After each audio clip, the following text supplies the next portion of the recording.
Welcome back to episode 328 of the Hockey Cards Gongshow podcast. Welcome to the Gongshow.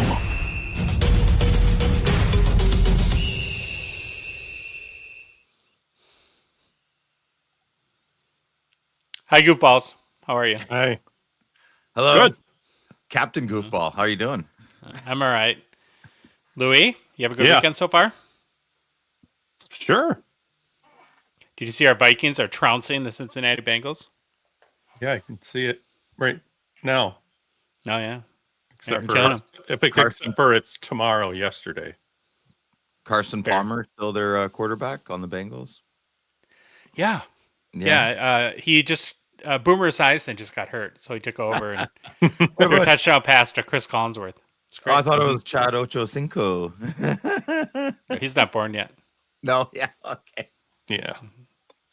I haven't watched football in a while, yeah. Go Bills. Bills Mafia. I haven't How either. are you? How are you, Phil? I'm excellent. I've been a little better. It was a little brother's birthday yesterday, so we'll just get that out of the way. We went to the ballet, gave the little brother turned 30, and we had a great night. Attaboy. And this is the result. Your eyes are more squinty than normal. Yeah.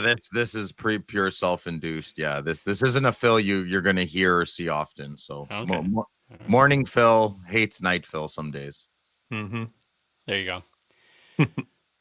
Gongshow Reloaded update. The checklist is up and live on hockeychecklist.com, so please go check it out if you're interested in Reloaded. We are committed to full transparency as we want you to be able to see every possibility you can hit in a box when they're available and when they ship. Speaking of that, the cards are being packaged right now by our independent third party. We plan to do probably a very short pre-sale, I would guess, in a day or two. And one of the things we committed to doing is for the first 24 hours or so, we'll make that available in Discord to, say thank you, I guess, to the people that support us the most. Got to give preferential treatment, I guess, to our community. Then we'll start pre-selling open to everyone else. The amount of interest so far has been really humbling, guys. I don't know what you think about that whole situation. Flattering, humbling, everything. It's the worst when I don't have an answer. I'm like, I don't know. I'm sorry. Check it. The checklist is great though. Right. Yeah, I hopefully. do know. Yeah, good. Hockeychecklist.com. Go check out the checklist. It's fantastic. I'll just leave it at that. Yes, it's been awesome. You didn't even I say hope anything. Everybody pulls through. Well, I was going to say something because of past experiences, but yes, I'm excited. I'm happy. It's awesome that everybody's got such a huge excitement value for it and people want it. And let's just hope that comes to fruition. So we're not doing pre-orders right now? Not yet. No. Not quite prepared to do it. And That's a good problem to have. We didn't think we'd have this issue, right? Yeah. It's good. Some parts of this process have gone super fast and some have gone really slow. It's been at packaging for all of one day. And I'm like, when's it going to be over? Yeah. Josh is the "where are we there yet" kid in the back of the minivan. Yeah. Our third party was going to block him pretty soon. Louis had to step in. Josh, that's enough. You're done. Would you be willing to give me an update every 6 minutes? That would be great. That's what Madigan's doing right now. He's driving people crazy. For you, though. For you. For the good listener. Oh, I have every emotion. I'm so excited. I'm proud because I think that the checklist is amazing and I like the approach that we've taken. I'm terrified. I'm nervous. I want people to like it so we can do it more. We already have plans to do it more. So I guess if it does go according to plan at the expo, there might be something cooking.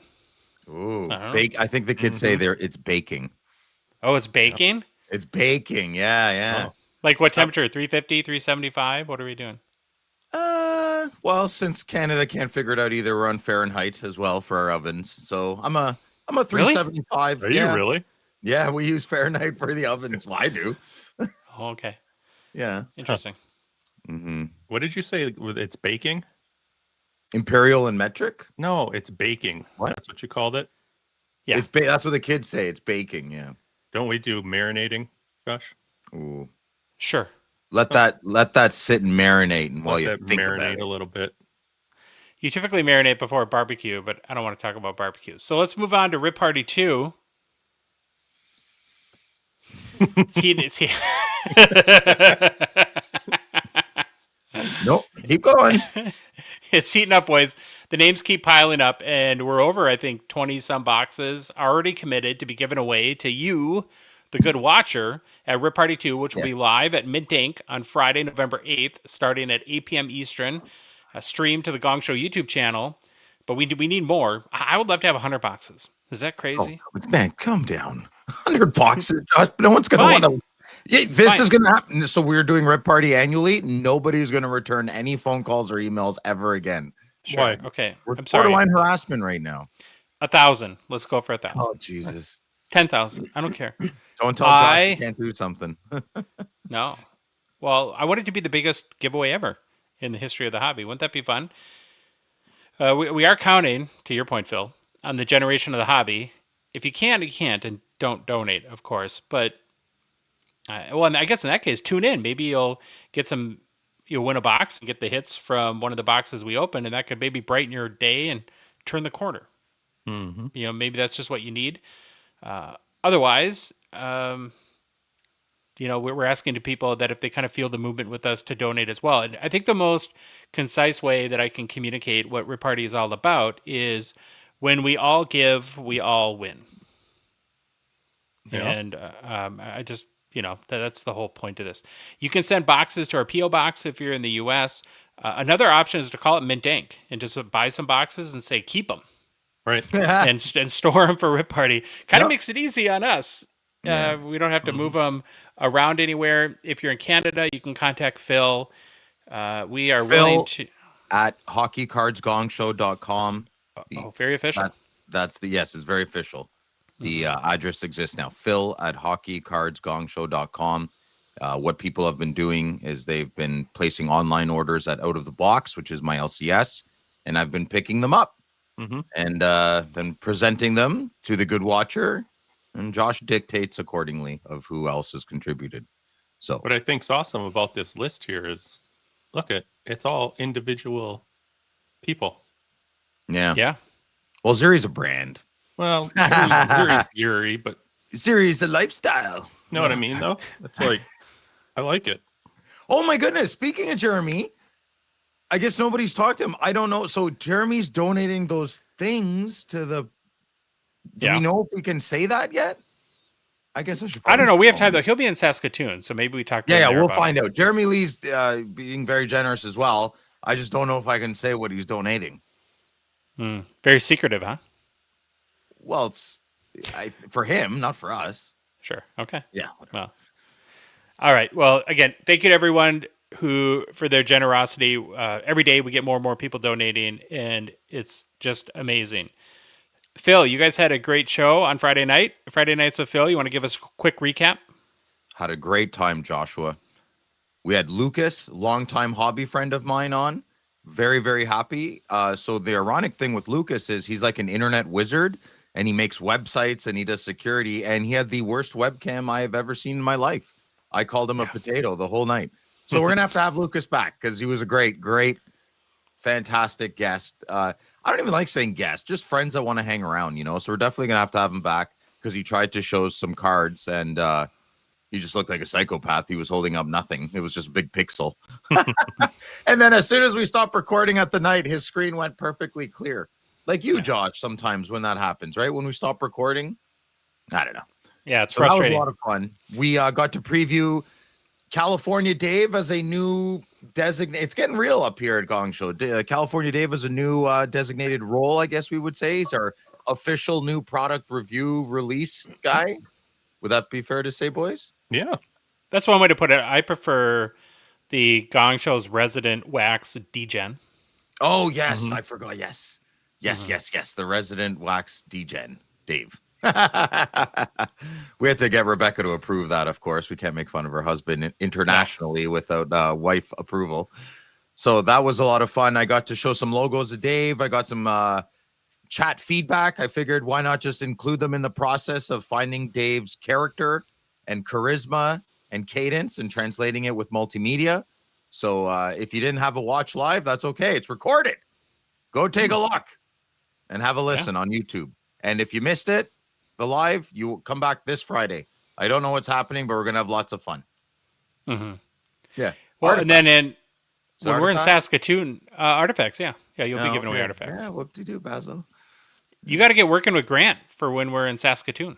Oh, that'll be easy. The camera will take care of itself. The budget will take care of itself. Oh, we all believed him. You guys don't know what I mean, but the right people do. Well, speaking of Grant, I've seen him all over Vancouver on social media buying more cards, of course, this past weekend. So I'm sure he'll be motivated to put some monster breaks together this week. Keep this up the stature vibes. Obviously, you mentioned it's Artifacts release week 2. Artifacts does release on Wednesday, and Grant will be breaking both days on both Whatnot and then later that night on their very popular GP Sports Cards YouTube channel. You'll want to bookmark gpsportscards.com. Check it out often as break spots for the spots to post because they'll go quick. They should be up today for Wednesday's release, I think. Also, Grant can't stop, won't stop spending all of his money on cards. If you have a collection, the bigger the better. Reach out to him on Instagram or at their store, Total Sports Cards, and set up some time to chat about what you have. Maybe he'll buy it all. He probably will buy it all. Let's be honest. yeah. So The messier his hair is, the more he's willing to pay. the more excited he gets. Yeah, the more excited. So if his hair is crazy, that's your top value moment. Go get him. Go get your money. Will boys. you run your hands through it for us then? I would love to. I tried once. He wouldn't let me. He said, Phil, that's crossing the line. I was like, all right. Yeah, I'd say. He'll come into the sure. fold eventually. Don't worry. All right. Okay, last couple things before we get going. If you're not looking to sell your collection to Grant, but instead want to keep it safe and protected from the big bad world out there, then maybe you should talk to Enzo Ferrari and the team at Private Collection Insurance. If you have a collection that's worth, I don't know, like $10,000 or more, and you assume that your homeowner's or renter's policy covers it, wrong. Yeah, Sound effect. we learned that. Everything. You like that? Yeah, Enzo good. paid extra for that. Yeah. You don't want fire or water damage or theft out of your car at a card show to wipe out the value of the collection that you've worked so hard to build. So our advice is get it covered. Talk to Enzo. See if it makes sense for you. Again, privatecollectioninsurance.com. Consultations are free, so why not? Yeah. Lastly, but not leastly, our show, this show, the Hockey Cards Gongshow podcast, is a Patreon podcast. That means we rely on the support of listeners and watchers like yourself to help us cover show expenses, produce what we hope to be more and better hockey card content, like California Dave in his degenerate ways, opening boxes, and fun initiatives like Rip Party to grow the hobby. You can support us, be one of the first 999 supporters of the show, a future watch gonger, and forever get that title. You get access to our Discord, our Behind the Bench series there. Neil, I think on tomorrow we'll drop an episode about all the different buying platforms out there. Is that right, Louis? Oh, nice. That'll be good. Yeah, I believe so. Okay. What are you laughing about?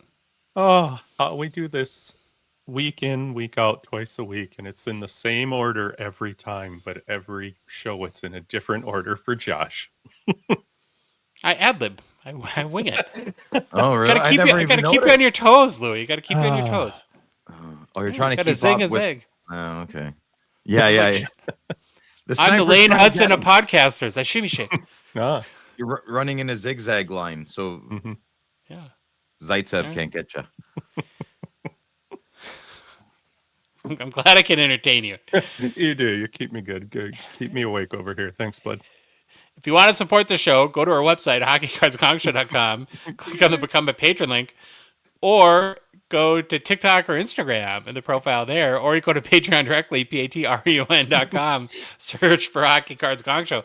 Now I'm just going to mess with you all the time. That's You great. realize that. Yeah, Good. Here we go. Yeah. Yeah. So thanks to everyone that supports our show. Louis, what's the game plan? Oh, the game plan is starting off with get to know your Hall of Famers, and I think we're back on track now. Yep. Then it's the next insert of the 25-26 Oh, preview nice. series. It's sophomore sensations or slumps. What are we going to have? Nice. Who's our candidates? Mhm. After that, it's some hobby news. Then it's new product releases. we'll get into Phil's favorite, the Gongshow Mailbag, and personal pickups. You mentioned that we're back on track for Get to Know Your Hall of Famers. I don't know if you guys saw the news from a couple hours ago. We're going to get off track again really soon. No. Why? Who died now? Another Hall of Famer died. Bernie Perrant. Oh, really? No. Yes. Oh my goodness. Well, I mean yeah. I mean, yeah. Isn't After that a few three? seconds, Isn't that I three was Hall of three. Fame goalies? Doesn't the old witch say things happen in threes or something? Right? I think so. And it's 3 Hall of Fame goalies, right? We had Ed Jacquemin was last weekend, and then who was Ken Dryden. Ken Dryden. And now Bernie Perrant. Creepy. Happens I don't in like threes. this. All right. All right. Well, that's for Thursday's show, I guess. But for today, we'll get started on the podcast with our Get to Know Your Hall of Famers series. It's where we are profiling every Hockey Hall of Fame player. We started with the very first Hall of Fame class in 1945 and have been working our way to present day. We are back temporarily on the class of 1963 after honoring the late Ed Jacquemin last show. Today's Hockey Hall of Famer we're going to profile is Phat Wilson. Phat with a PH. What a great name. Yeah. It's like it's fantastic. It's like Fat General. But it really is Phat with a PH. The name is spelled Phat. So I'm not even joking. Excellent. The original cool guy. Gordon Allen Phat Wilson lived from 1895. Whoa. Well, got me I thought you'd like that one. Holy moly. He That's kinda looked well, okay, let's be respectful here. Let's be respectful. It's not being respectful, though, Josh. This is not being respectful. Louis, did you obviously pick? There's other pictures in this one, man. You could have picked. You did this on purpose. Nope. Yeah, he lived a long time ago, man. Wait till you see his cards. He's ready to pounce. He looks like he was in Shutter Island with Leonardo DiCaprio, his cellmate. Yeah, he looks very intense. Yeah, I like passion's good. I know. I just report the news, man. All right, Yeah. Josh, come on. All right. Gordon Allen Phat Wilson lived from 1895 until passing away at the age of 74 in 1970. He was born in Port Arthur, Ontario, Canada, and died in Thunder Bay, where every Minnesota kid under 21 went to drink for a time. Yeah. Yeah, so you guys know about there too, eh? Wilson was a hockey defenseman, and in a playing career that lasted from 1917 until 1932, he primarily suited up for the vaunted Port Arthur Bearcats, wearing the nice Port Arthur sweater there, for which he won 3 Allen Cups over his career. The Allen Cup is, if you're an American and may not know, is awarded each year to the top senior amateur team in Canada. Wilson was also a baseball player and would continue to be involved in both hockey and baseball after he stopped playing at the age of 37. And Phat's son, Gord, another Gord, telling you, they're everywhere in Canada, played hockey as well. He had a stint in the NHL with the Boston Bruins in the mid-1950s. Why you should care about Phat Wilson.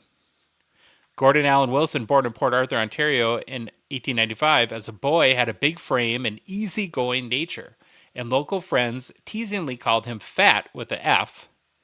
It stuck in a friendly way as Phat, and the nickname would travel with him for life. That's like neon. It's kind of like Gongshow Rip Party theme there. A little bit, eh? Yeah. Digging that. By 1914, Wilson could barely skate, but he joined a local church league in Port Arthur. Within a year, his natural ability was clear, and by the time he was 18, he was playing senior hockey with the Port Arthur War veterans. Despite the team name, Wilson himself never served in the First World War. He was simply a talented young amateur beginning to make his mark. So he couldn't changes things. Yeah. He couldn't skate in 1914, and by 1918, he was playing at a top level. Pretty wild. He soon moved into the Port Arthur Bearcats lineup, and it was here that his legend was forged. In the 1920s, senior amateur hockey in Canada was fierce. With the Allen Cup as the ultimate prize, Wilson's strength and leadership turned the Bearcats into perennial contenders. In 1925, Wilson and the Bearcats captured the Allen Cup, his first national championship, the victory cemented Port Arthur's place in Canadian hockey and put Wilson in the national spotlight. The following year, 1926, Wilson helped the Bearcats defend their title with another Allen Cup win. His heavy shot from the blue line and commanding defensive presence made him one of the most feared and respected players in amateur hockey. By now, NHL clubs from Toronto, Calgary, and Edmonton tried to lure him into the professional game. Wilson declined, preferring to, well, not NHL clubs, but professional clubs, preferring to stay in Port Arthur, where he had steady work and deep community roots. His loyalty to the Bearcats was a defining choice that made him a local hero. In 1929, Wilson led the Bearcats to yet another Allen Cup championship, the third of his career. Once again, he was hailed as the cornerstone of the team, the calm, rugged defenseman who gave the Bearcats their backbone. Throughout these years, Wilson also gained a reputation for his style of play. He was tough, physical, and intimidating, but never dirty. Opponents respected him as much for his sportsmanship as for his strength. Children in Port Arthur idolized him, skating behind him at public rinks, copying his stride and powerful shot. Even into his 30s, Wilson remained dominant. In an era when many players faded quickly, he continued to log heavy minutes and sometimes even won scoring titles from the blue line, which was rare for a defenseman in his era. He officially retired from senior hockey in 1932 after nearly 2 decades of excellence. By then, he wasn't just a player in Port Arthur, he was a symbol of the town itself, representing both toughness and fair play. In later years, Wilson remained close to the game, mentoring younger players and supporting senior hockey. His influence helped many local athletes find their own successes.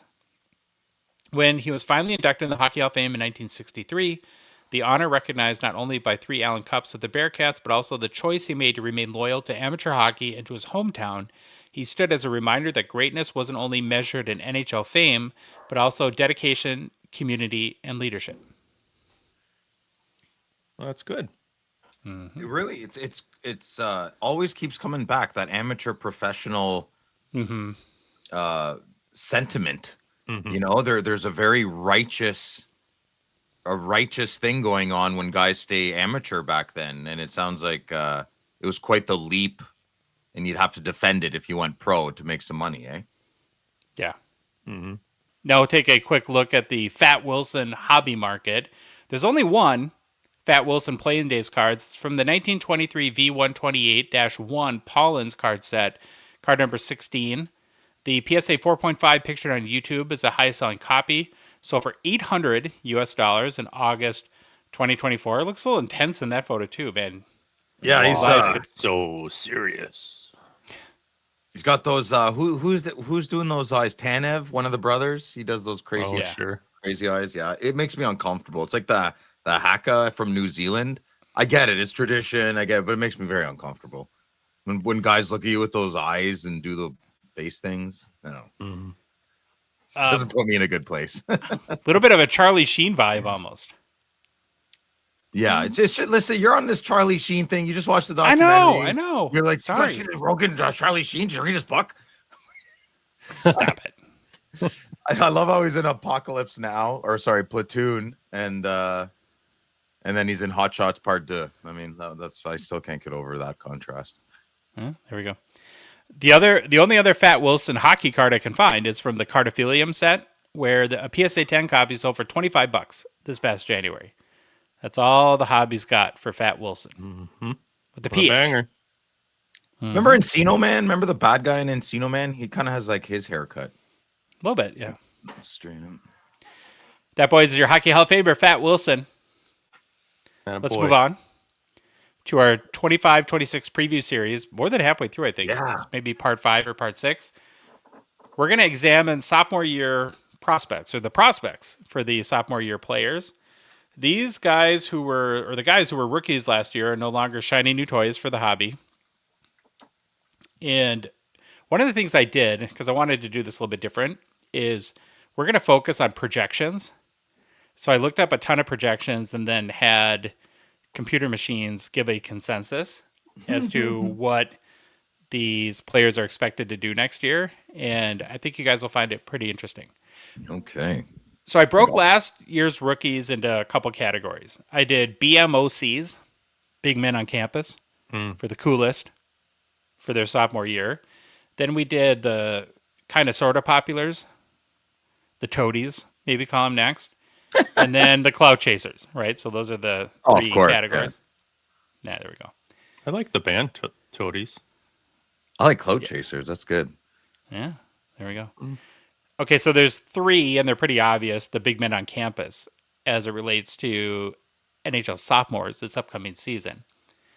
We've talked about them a bunch, but again, I think this will be a different twist looking at more so their projections. So Macklin Celebrini, of course, is the top dog from the 24-25 rookie class. The prom king.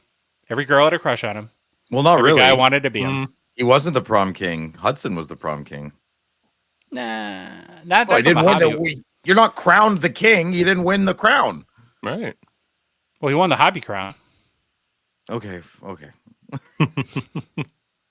Once again, I'm right. So far, 738 Macklin Celebrini cards have sold at the secondary markets for more than 500 US, 239 for more than 1,000 US. In his rookie season, he produced 25 goals, 38 assists for 63 points. Here's the projections. Modest, but growth. So the consensus is he'll score 25 to 30 goals this year and land around 80 to 85 points. So let me ask you guys, is that enough to keep his hobby momentum strong? Yes, I think that's exactly 80 points plus. Mhm. I believe last year, not that the hobby cares about plus or minus, but he was negative 31 last year. Mhm. I believe that. I know that's not a great stat, but it is an indicator. That probably didn't help him with the Calder at all. And I think Hudson was just a little too powerful on that. Okay, Phil, don't focus on Lane Hudson. Focus on Celebrini. I think he can definitely get 80 points plus. I think they poked the bear by him not winning the Calder. And Celebrini looks like a winner at every level, and he'll remember that. And, I don't know, man. He's getting almost 20 minutes a game, I believe. If that gets increased too with more power play minutes, Mhm. I hate to say it, but Toffoli, coming in, a little bit of a veteran. Klingberg, I think, is going to be up there too. Yep. And then you add Will Smith. The magic could happen. So that 80 points could come not easy, but a lot quicker than maybe most people think. What about you, Louis? Does that seem realistic to you? 25, 30 goals, 80, 85 points? Yeah, what this team has to bring with all the players, I don't see this not happening. Even if he's a little lower, as long as he's in on some of the big stuff, big plays, big moments, it's just relevant. His popularity is going to carry him through the hobby too. So, Okay. We're going to run through the other two, and then I've got a bunch of interesting questions to propose. Next is Lane Hudson. To this point, the boyish Shimmy Shakes has defied hobby odds, being a rookie star defenseman despite, his position in defense and that he's not a huge goal scorer. He was your Calder Memorial Trophy winner last season, Phil, as you mentioned. He did play all 82 games, averaged over 22 minutes time on ice, and scored 6 goals and totaled 68 points for Les Habitants. And had a big-time hobby chase, of course. 497 Hudson cards have sold in the secondary markets for more than 500 US dollars. That's with 129 over 1,000 US dollars. So here's the projections for Hudson in year 2. 6 to 10 goals and 70 to 80 points.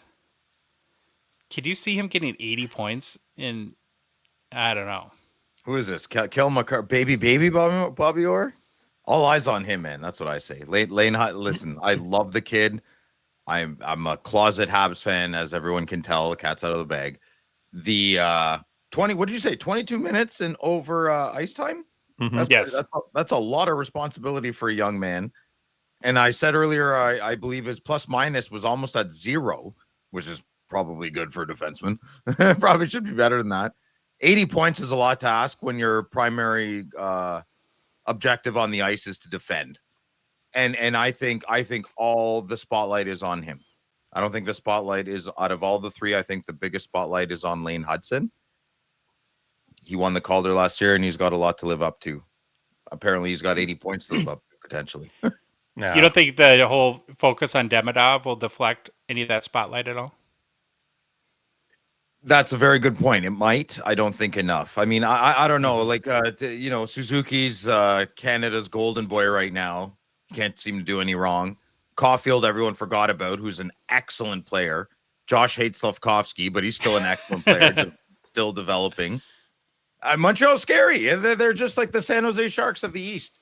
If it clicks, it clicks. It's terrifying. Yeah. Louis, do you think 70 to 80 points is a stretch for Hudson, or would you not be surprised? no, I definitely think he can get into that 70 mark, if not halfway between the two. I have a feeling he could actually put more goals in. I'd put him at the 10 to 13, 14 maybe. Okay. All right. The last guy is backed by Michkov in our most popular group of super sophomores. Also Phil's 12th favorite Russian, we just found out. He's had a pretty solid hobby chase so far with 206 cards that have sold for more than 500 US on the secondary markets, and 62 of those sales were for more than 1,000. In his rookie year, he had 26 goals, 37 assists for 63 points in 80 games played, same points that Celebrini had. His projections for 25-26 are this: 30 to 35 goals and 70 to 80 points. That would be a huge season. Yeah. And if I'm a Flyers fan, I'd be very happy with that. He's in a new system, though. We'll have to see how he fits into it, how he meshes with Rick Tocchet as his head coach. Do you guys think that 30 to 35 goals for Michkov is realistic in year two? Yes.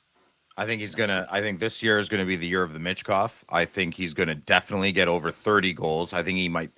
I mean, it's bold of me to say to push 40 for such a young guy, but he has the right attitude for it. Here's a stat. He only played 16 minutes, less than 17 minutes of ice time average last year. That's crazy. That's a lot less compared to Lane Hudson and a lot less to Celebrini, who are both over 20, right? I believe. Yeah. That's very telling. And, Tortorella, probably didn't play him as much as he wanted to. But now with Tocchet, who, if he taps into Michkov and he says the right words, and they click, and Michkov keeps grasping the North American game. Watch out, man. That Russian gas, he might step on it. And here we go. Yeah, I think Michkov is the guy. And I hope I would love Philadelphia to do excellent. I'd love to see them win a cup one of these years. I'm kicking myself a little bit sitting here because I had the idea like 20 seconds ago. I should have looked up the best rookie seasons under John Tortorella. I wonder if any rookies had more than 26 goals under him. Because probably not. He's not. Watch him get like 52, like break Solani's record or something. What about you, Louis? What do you think Michkov's upside is this year? I think his upside is that he doesn't have John Tortorella on the bench. And they'll let the kid play. Obviously you're going to shape and mold as you do as a coach, but I think the kid's going to be able to play his game, and the team, his line mates, will be able to gel around him, see what works, and it goes both ways. For Michkov to set up other people too playing his game. It doesn't have to be just goals. It's, what can you do to make sure that puck gets in the net, find an open guy, and, play a 200-foot game. You got to play both directions. And I don't see 30-35 goals being, I'm not going to say it's a walk in the park, but I think he can do it this year for sure.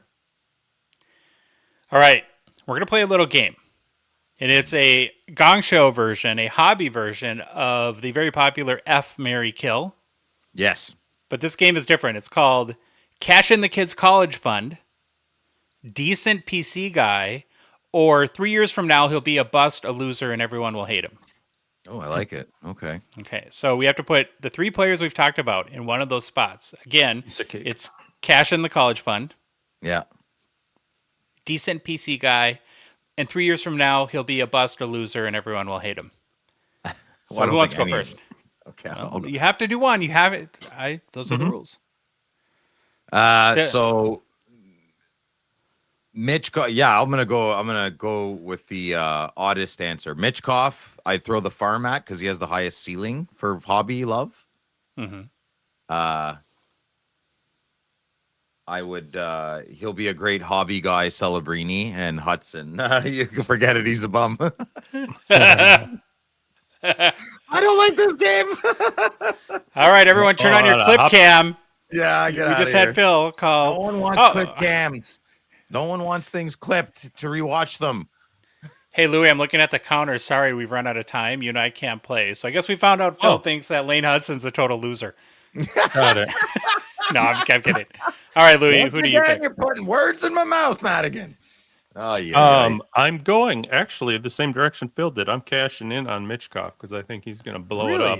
Yeah. Celebrini's going to be there, but he's going to be your nice little PC player. Just hold on to his cards and have fun with it. And then Hudson, it's not his fault. It's just people aren't going to look at the way he plays his game, what he does out there on the ice. I think his cards are going to just kind of start trickling down. And sorry, bud. It's just the way the cookie crumbles. As someone who had Carlson for so many years, if you don't have an amazing game offensively every game, they're going to, after a while, your fans will turn on you and question your defensive game. Trust me, we dealt with it with Carlson, right? The guy won 2 Norrises here. I don't know how.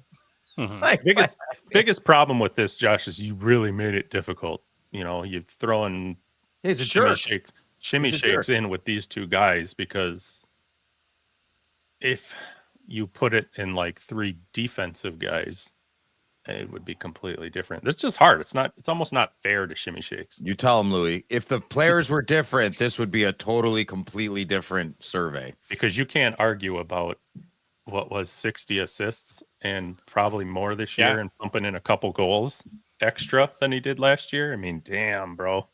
Oh, he was awesome. Yeah, you're 100% right. I would go a little bit different, but I would throw the farm at Celebrini. I think Mitchkoff will be, I put him in the decent PC slot, and then we're unanimous in all calling Shimmy Shakes a loser, a bust, and everyone will hate him.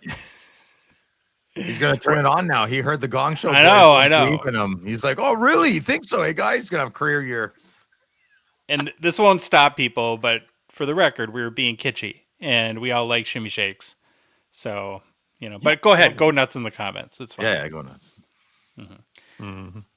Okay, next question. Do you guys see any of the crop of new rookies exceeding in the hobby either 3 of these players this year? So who has the best chance between Demidov, Misa, and Matthew Schaefer to supplant? They haven't even played a game. No, you can't ask that question. They haven't even played a game in the NHL, those 3. I didn't say it was fair, but I'm asking it anyways. No, I'm not answering. It's a silly question. How can you answer that? I guess, I don't know, Michael Misa, because I like saying his name the most. That's what I would say too, because he's a scorer, and I thought you were going to pick current players who could potentially, like your favorite, who's that Top Gun guy? Maverick. No, but there's a theme to this though. So you got to understand, right? Is that everybody has been very, very excited about these 3. But when the calendar changes over in the NHL, then a new crop of exciting rookies comes up. And so what is the last year's crop who are no longer the exciting brand new players and the new young guns coming out? What do they have to do to keep their relevancy in the hobby, right? That's kind of the theme to this. Oh, I get what you're saying. Well, it's not going to be Matthew Schaefer. Oh, man, his backwards crossovers are so elegant. I can't wait to apply his high gloss. Like... It's going to be Misa, of course, like the high flashing goal scorer. Yeah, the sniper. See, I got Demidov being on top, and I'm thinking Misa's a long shot, and then I just don't think Schaefer's really got a chance this year. Well, I mean, you want Schaefer on your team he's your safest bet out of those 3. I'm really excited to see what Demidov can do. Well, I haven't watched the YouTube clips yet, but I know all depends on where Demidov falls on that team, especially. We're talking point wise on if he's got PP1 or 2, where's he going to end up out there? He said PP. With duty. Yeah, who knows? They put him on a line with his countryman Slavkovsky. You might You might really pop off there. Exciting, man. Can't wait. Hockey's back. The only reason I put Demidov up there first is because I don't think he's going to go anywhere. Misa might not play the whole season. No one can see what you wrote, Louis. You can say it in any order you want. What do you mean? Well, you said because you put it up there. Oh, no, he meant up at the top of his list. I took that literally. I thought, that was like, we can't all read the show notes, Louis. No, I don't have anything on the show notes. I just started jotting stuff down yesterday while I was reading through what Josh was doing. So Phil gets really defensive because he doesn't know how to read. oh. That's what that boils down to. Okay, so actually, it's defensively emotional. Yes. Couple other questions. So I was curious, and keeping in the vein of these 6 now, this year's presumably top 3 rookies and last year's. So I asked GPT to do an analysis and rank the long-term upside of the 6 players in question. So do you want to guess at the top 3 between Celebrini, Michkov, Hudson, Demidov, Misa, and Schaefer, who the robots think has the most long-term upside? Probably Celebrini. Out of who? Oh, Celebrini, Michkov, Hudson, Demidov, Misa. The 6 guys we've been talking about. Got it. I would think the AI would round off jack of all trades, master of none, and I think that would be Celebrini, and that's your safest bet for this silly contest that Josh has created for us. Yeah, Macklin's my pick. That's what the robot pick, Louis. I agree with what's on the form. Okay. Yeah. So actually, now again, the advantage of, before everyone gets all wrinkled about AI, is that I uploaded all my research. It did its own, and that's what AI can do, is do analysis over a lot of stuff. And it actually says Michkov has the highest long-term uptime because of his potential for multiple 40-plus goal seasons. Yeah. That he's got the biggest upside there. Well, I was wrong, and I like it. Yeah, I asked GPT to do an analysis of all the prospects and analyst consensus of which of the top 3 rookies from last season is most likely to regress. Want to guess who it picked between Michkov, Celebrini, and Hudson? Hudson. Yeah, and it wasn't like insulting, right? It said that Shimmy Shakes is most likely to regress due mainly to the high bar he set last season with 666 points for a defenseman. Mm-hmm. And he could have a very, very good year and not get to that total, as teams will probably key on him more a little bit. So, and he didn't miss a game. He Ironman'd it last year. He did miss a game. Mm-hmm. You know, there's he's got a lot to live up to. Well, we're going to move on to the next group now, the kind of populars, the toadies, as Louis is fond of. Mm-hmm. So again, these are more players entering their sophomore year, the sort of popular ones, fringe popular players. Each had their moments, but I have 4 in this pool. So Cutter Gauthier, in his freshman year, produced 20 goals, 44 points in 82 games played. The consensus on his sophomore year is 30 to 35 goals and 50 to 60 points. Ooh. 30 to 35 goals for Cutter Gauthier. I think that would be a lot. Yeah, that's a bold. I mean, he could do it, but I don't think we know enough about him. That'd be awesome if he did that. Well, the Ducks thing, I mean, like Leo Carlson, they got Kreider there. I don't know. I don't get the Anaheim thing. I'd like Leo Carlson or Gauthier to be somewhere else. I think we'd have a better. They handled Zegras weird. Like McTavish is now playing. Oh, I know. He's in Ottawa too. I mean, he's from Carp, so yeah. I don't know what's going on. I don't know what's going on with that franchise. As someone who was a Sens fan for many weird years with management, I wish you nothing but the best. Sounds pretty odd down there. I think if he gets north of 30 goals, his hobby pops off a little bit this year. That would. Mm-hmm. It should. I would hope it does. Then the next player is Frank Nazar, who had 12 goals and 26 points last year. His 2025 projection is 20 to 25 goals and 45 to 55 points. He'll be on a lousy team. I don't know if that moves the hobby needle much. I mean, it probably keeps whoever already is interested in his cards there. But is that going to bring a bunch of new people in buying Frank Nazar cards? I think you'd have to do a little bit more than that. I think they locked him up to be the second line center, right? I mean, that's He's not going to be like, who is he with? Teravainen? I don't know. Who knows? Yeah. The next guy is Logan Stankoven. I don't know if we mentioned this much, but last year was pretty disappointing. He had a lot of hype coming into the year and ended with 14 goals, 38 points. Of course, he was traded from Dallas to Carolina. You never know what that does to a young player. If that got in his head a little bit. That being said, though, the hockey pundits are pretty bullish on him this year. He's projected to put up 20 to 25 goals and 50 to 60 points, which would be a big jump from his rookie year. In your guys' opinion, if he meets that mark, is that enough to overcome the blahness of his rookie year? And because we thought when Series 1 came out a year ago that he would be a pretty big chase, and it didn't turn out that way. The skill is there. I think the fresh start in Carolina will. It's a lame answer, but it's a wait and see thing with him, right? I actually think the Carolina move doesn't help his hobby market any. No matter what he does, unless you're in Carolina. Well, Dallas wasn't a big hitter anybody. Yes, better than Carolina. Yeah. And then the last player in this group is Will Smith, who scored 18 goals, total 45 points last year. His 2025-26 projection is 23 to 30 goals and 50 to 60 points, which again would be a nice jump. So, and he's on the right team. A lot of eyes, of course, will be on San Jose. So which one of these four guys are you most confident in reaching their targeted projections and to have a pretty nice, healthy year two? I'm gonna go Will Smith just because of position. He could be the Draisaitl to Celebrini's McDavid. You know, you never know. Yeah, the ultimate passenger, number 2. Almost took the words right off my notes, Phil. Great minds think alike. I wrote down Smith, but like you said, he needs to prove he can, take over and handle that center position.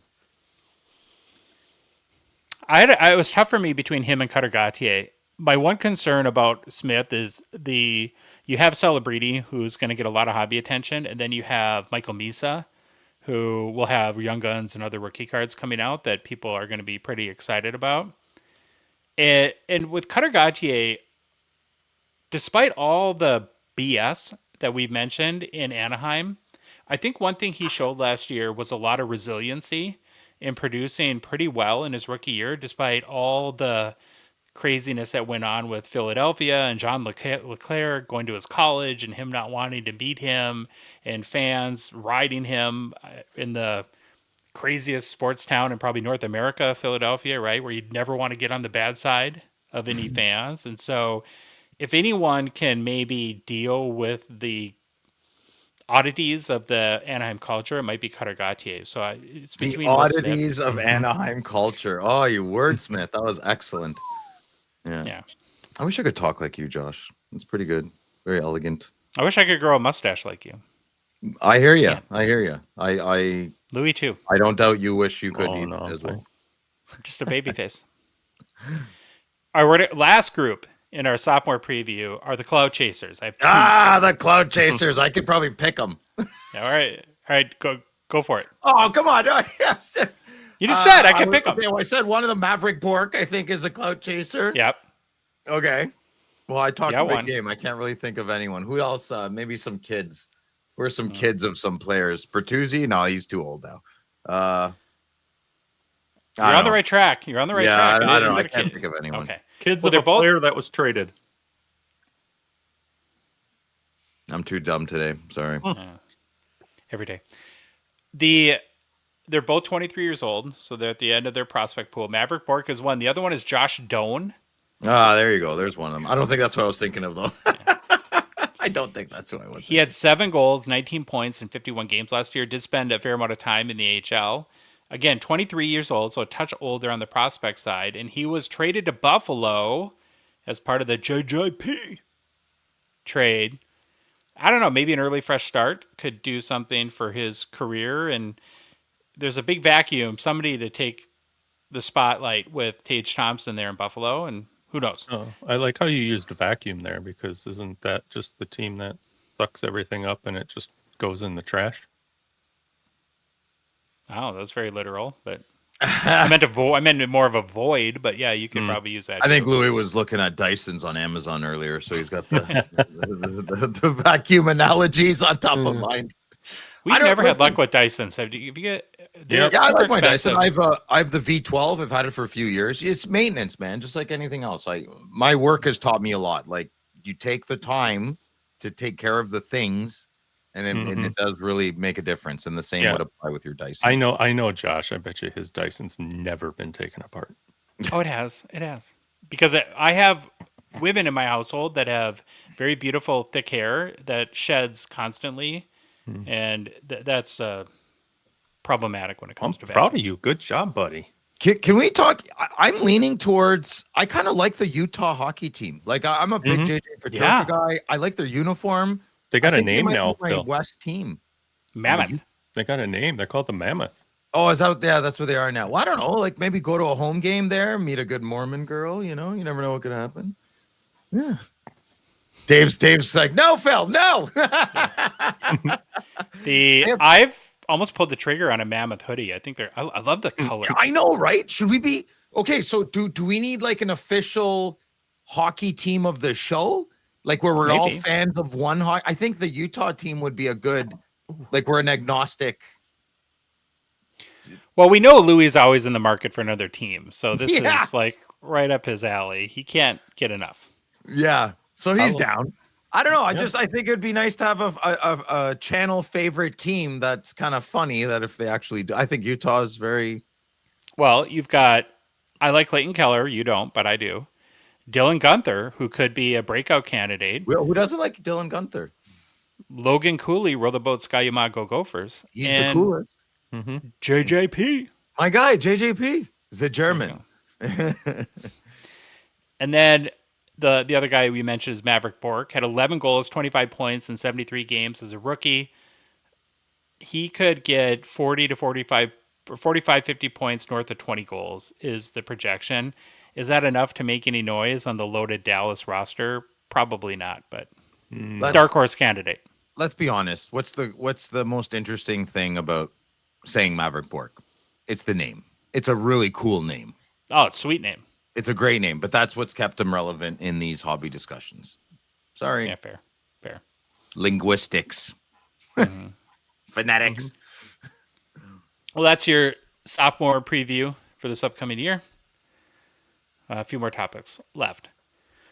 Slapsharks, Gongshow partner sponsor, thankful for their support of our show. This show, the current Slapsharks weekly eBay auctions live, ends this upcoming Thursday night. This week's auction is bigger than last week's even. More than 6,300 items available to bid on. Most of those are Phil's cards. No, they're not. Yeah. I do have to say, it's pretty awesome seeing all your cards on the Slab Sharks app. They all populate, and you're like, holy crap, I'm an entrepreneur. I'm like, yeah, I'm watching my cards. It's great. Their app is amazing. Yeah, it's incredible. When Sylvain was working, he still does they work together. And he was like, no, there's another delay on the app. Karn wants it perfect. And I'm like, yeah. Then it came out. Holy crap. Everything made sense why you wanted to take your time with that. It's perfect. There's some really big cards in this week's auction too, and the three of us gongers, as we like to call ourselves. We each went through the auction, picked out a couple of our favorites to highlight. I'll start. So I think both. No, this one is one of the U.S. consigners. It's got to be your card. This is your card, right? What are you doing, man? I like the card. Yes, that's my card. And I can, it's got the stank of a Phil card from a mile away. Dave's going to know now. Phil's in trouble. Okay, I got to put one in. I threw in the Brett Hall. So not cool. Oh, Dave's going to lose it. So Such a bad friend. Well, Yeah. it's just Friday nights with just Phil now. Yeah. Crap. How are we gonna going to go hide to- in the corner now?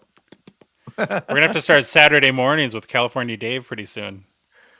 Well, I'm watching cartoons then, so you guys go nuts. Okay. That's in my watch contract. Leave me Hey. alone Saturday mornings. What was Why would better you than sell this Saturday card? morning? Hey, How time would out. I sell it? I sent it to Slab Sharks, and guys like you found it. Okay. Louis, what were you saying? Nothing. Let's go. Oh, okay. I think this is a great card, Phil. I have no purpose for it. I have no connection to it. I have no purpose. Brett Hull and the Flames, get out of here. I'm not interested in that. It's Brett Hull and the Blues, and that's it. All right. Yeah. The second one I picked out is not a Phil card. It's a 24/25 Upper Deck Stature Macklin Celebrini rookie patch auto purple out of 3. Look at this card. Holy smokes. Well, I wish I hit that in my box on Yeah, Friday. no and I kidding. did not. Well, how fast is this to already be in the Slap Sharks auction? The set came out on Wednesday and it goes up in Thursday's That's from auction. Karn's box. Yeah, probably. Yeah, right from the owner. Louis, what are your favorites? Well, first one is this 2009 Ultimate Ooh. Collection Stevie Y Signatures Auto. I just got to chalk it up to another one of those autos I love. So Yes. that's why I picked that one. Huge And- autograph. Yeah, he uses the spaceman, and it's amazing every time. My name. Sorry, Lou, not to cut you off. My neighbor's vacuuming the lawn again. Can you hear that through the microphone or no? Nope. Okay, No. good. She's speaking of vacuums. She's got her shop vac outside. I can just. Really? Vacuuming the lawn? Yes. What? Where she puts the garbage. Yeah. I'd keep going, man, but people will be like, Phil, don't. Obviously, there's something going on, but it's my whole neighborhood. I've never heard of anybody vacuuming their lawn. Have you, Louis? Oh, I have at least 2 customers in they vacuum their lawn. Interesting. Okay. Yeah. All right. Keep Hey. going. My second card is a Oh, 03 Bowman Chrome Mario Lemieux Gold Refractor. Now, I didn't know. I got the How'd Madonna. you I find didn't that, know it Louis? was, Wow. I didn't know it was called Draft Picks and Prospects, unless they wrote it wrong. that's don't the know. set. That was the set. Okay. It's Bowman Chrome draft picks and prospects. Yeah. Oh, so that's just a base card. I didn't even know it's out of 50. Oh, It's the gold refractor out of 50. And I doesn't had look to like choose it's refracting though. I had to choose this because I absolutely love the Madonna I got. So I'm like, this has got to look great too. This is a beautiful card. All right, Phil, which ones did you pick? Picked a couple of good cards this week. What you're looking at here, good listener, is a 2012 Panini Prime Joe Sakic Dominion auto patch out of 25. This card stresses me out. I mean, I adore it. I would treat it properly if we ever hooked up together. But it's horizontal, a little man for me, and it's too thick for my Quebec Nordiques top loader binder gang. Yeah. So this is a non-bid on me, but I respect it and I like it. And in a different hobby collecting life, we would have had a great weekend together. But I did not flirt with this Joe Sakic. But I would like to bring it to attention. And speaking of bringing cards to attention, which would be my next card, I have picked this card for 2 very different reasons. And what you're listening to and looking at is a 2023 Upper Deck Ultimate Collection. Eric Carlson, also known as Prince Eric of Ottawa, also known as EK65. It's a Shield Patch 101. So I'll repeat. I chose this card for 2 very different reasons. So the first, to this day, Eric Carlson looks very odd and peculiar to me and not in a Sens uniform. I know he's still very handsome and he looks like a bit of a pirate all the time. Or he's trying to steal Stanley Cups. But he looks weird. He forever and always belongs in my Ottawa Senators uniform to me. And secondly, I want to bring as many eyes and attention to this card as possible because I'm pretty sure Matt Lee would be going for it. And I hope he has to pay as much as possible for this card. So I want to tell all your friends to bid on this card and make it very expensive. Because Matt does it to me. He does it to the hobby, buys cards and doubles them right off the bat. So let's do the same back. I like matching energy with people. All right. Okay. Sorry, that's petty. I'm being petty, but I don't care. I'm butthurt. Wow. I don't know if you guys caught the conversation the other day in our Discord about we had an American asking, well, why does it make sense to submit my cards to Slab Sharks, given that it's a auction on eBay Canada.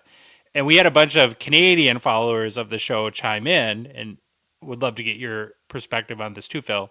That said that from their perspective, why an American should want to do it is that a lot Canada, of course, is the home of hockey, Yeah. and it's got a huge buying pool of collectors. And many of those said collectors do not like to buy cards on eBay.com that require them to ship them to Canada and pay outrageous duties and fees and shipping costs. Mm-hmm. And so and that's probably a big part of the reason, aside from the fact that they're a great company and they've developed an amazing app and they do business the right way, why they're so successful is, and why cards typically sell for more when they're on Slab Sharks, because you're essentially getting the biggest pool of potential buyers for your cards. Have you found that to be true, not just with yourself, but sort of the vibe in Canada where a lot of Canadians don't want to buy off eBay.com? That's just I don't feel that's new information. I just feel like that's always been there. It's always been eBay. Well, I don't think a lot of Americans understand that, though. I mean, in Canada, I think everyone knows it. We've ever since the global shipping program, like 12, 13 years ago, that's when it all changed for me and the people I know who buy. They presented such a cash grab with a smile, and you could never get good answers. And that Pitney Bowes, that whole deal with them, it was just nonsense. So, yeah, I guess if Americans don't know, I always do Canada only first and foremost. If I want the card, like it has to be a big Phil want where I'm willing to pay. Okay, this might get hit with $90 in duty fees, and I don't care. That is how bad I'd want the card, right? Well, that was until you got a Louis, and now you just send all your cards. We even have cards that come from Canada to Louis. Yeah, I know. It's like, why? Yeah, I explained it. I'm not repeating myself. I explained why that happens sometimes. I know. Yeah. But I hear it. Listen, my better answer for you is awareness. Like Slab Sharks is great just for awareness. And listen, you want to be. We love being involved with Slab. Like we don't. It's a very business matches each other. Like we love what Slab Sharks is doing, and they love what we're doing, and we recognize that in each other, and we help each other out. Slab Sharks, Karna's his finger on the pulse of the hobby. Mm-hmm. Whether you like people or not, if you can put emotions aside, the man and the company know the pulse of the hockey card community. Why would you not hang your hat on with them? Like for better or for worse, they're the top dog and they grasp what's going on and they have the most eyes on their platform. Makes sense to me. It's a no-brainer. Mm-hmm. Agree. And I think that's why our partnership made a lot of sense, where if you're an American, you want your cards in this auction. It's tough to get them because of the whole shipping deal. And so by sending them into us, we can help you do that. And everybody hopefully wins. So for complete consignment info, including payout rates, head to slabsharks.com. Hobby news. Hobby news. Hobby news. Well, first story about Anze Kopitar. Sounds like a quitter to me. Hey. The 38-year-old captain of your LA Kings, Louis, has officially announced that 25-26 will be his last NHL season. Mm-hmm. It'll be his 20th year. Kopitar was the 11th overall pick in the 2005 NHL entry draft. Maybe that's why he chose number 11, because he was the 11th pick. Maybe. I don't know. Coming from Slovenia, a country with virtually no NHL pedigree, Kopitar has broke a lot of barriers. His rookie debut in 2006 was shocking when he scored 2 goals in his very first NHL game. Became the first Slovenian to play in the league, paving a way for his country to appear in Olympic hockey in 2014, with Kopitar as its global ambassador. So that's pretty cool. Mm-hmm. He's been the Kings captain since 2016-17, a 2-time Stanley Cup champion, was the Kings offensive catalyst during their 2012 Cup run, the first in franchise history. He tied for the playoff scoring lead with 20 points in 20 games and scored 2 shorthanded goals in the finals against New Jersey. Oh no, Louis. Okay. One of those came on a breakaway in Game 1, setting the tone for the Kings' dominant postseason. Anze won the Selke Trophy twice and Lady Byng 3 times. Was a Hart Trophy finalist in 2018. Only 46 games away from 1,500 career regular season games. Only 22 skaters in NHL history have played 1,500 games, so that's a huge achievement. Wow. That's an excellent achievement. Good Big job, time. Anze. His 1,454 games is the most in Kings franchise history. He scored 440 goals, added 838 assists for 1,278 career points. So his 440 goals is third most in Kings history behind who? What two players have more goals for the Kings than Anze Kopitar? Gretzky and Dion. Close. Robitaille? Oh, Dave is so mad at you now. Robitaille, I guess? Robitaille and Dion. Yeah, eh? Not Gretzky. Interesting. Kopitar's 838 assists is the most in Kings history, and his 103 career playoff games is the most in the franchise, for the franchise as well. What I think too, and we talked about this a little bit in previous shows, is incredibly important and cool is that Anze Kopitar spent his entire career with the Kings. I just love those stories. He's a 2006 Young Guns PSA 10 pop of just 154. Kobe. Get your house in order, Madigan. Stop it. So PSA 10 pop 154, 32% gem rate, last sold for $522 US on August 20th. Check this out. There's 154 Anze Kopitar Young Gun PSA 10s. There's 7,447 Connor Bedard Young Gun PSA 10s.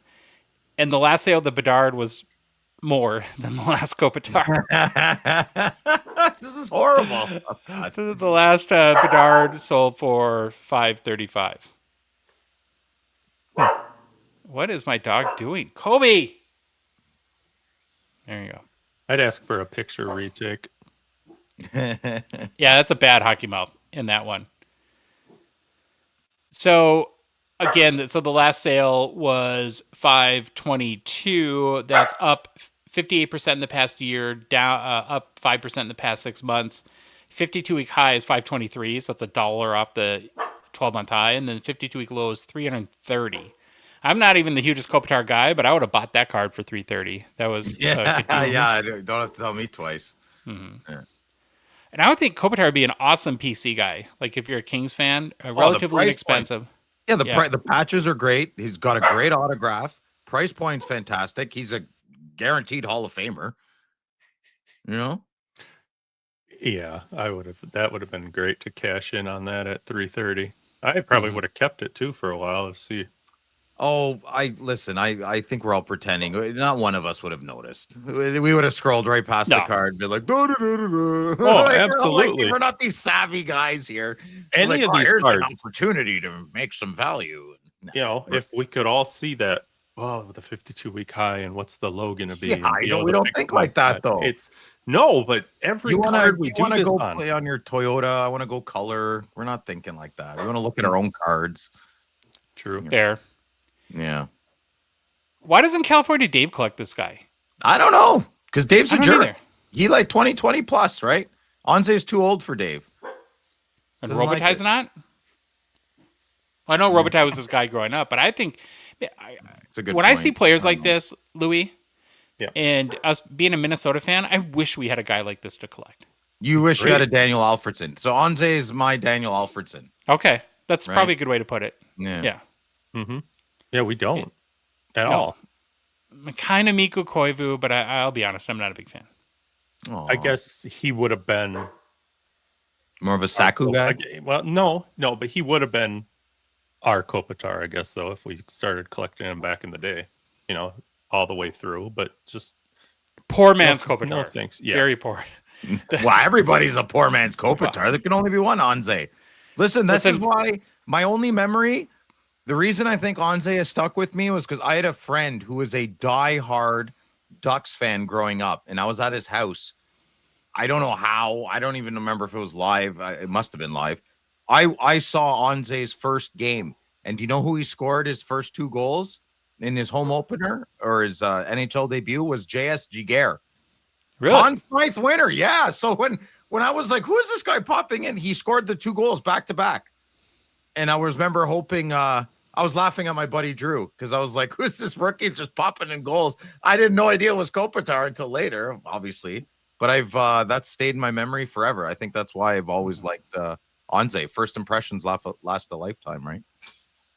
I wouldn't call us, Phil, an encyclopedia of hockey history, but one thing you don't have to remind me and Louis about is that J.S. Jaguar won the Conn Smythe because the Okay. stupidest thing ever. Uh, Literally stood on his head for mhm. it was ridiculous. I could have won the Conn Smythe with those pads. Come on. Oh, The pads are too big. Measure them. Measure them. Shots fired! Shots fired! love it. Okay. Phil, we're going to move on to our next story. If you had to guess, what do you think the biggest thing driving the sports card market is right now? Structure. You get one more guess.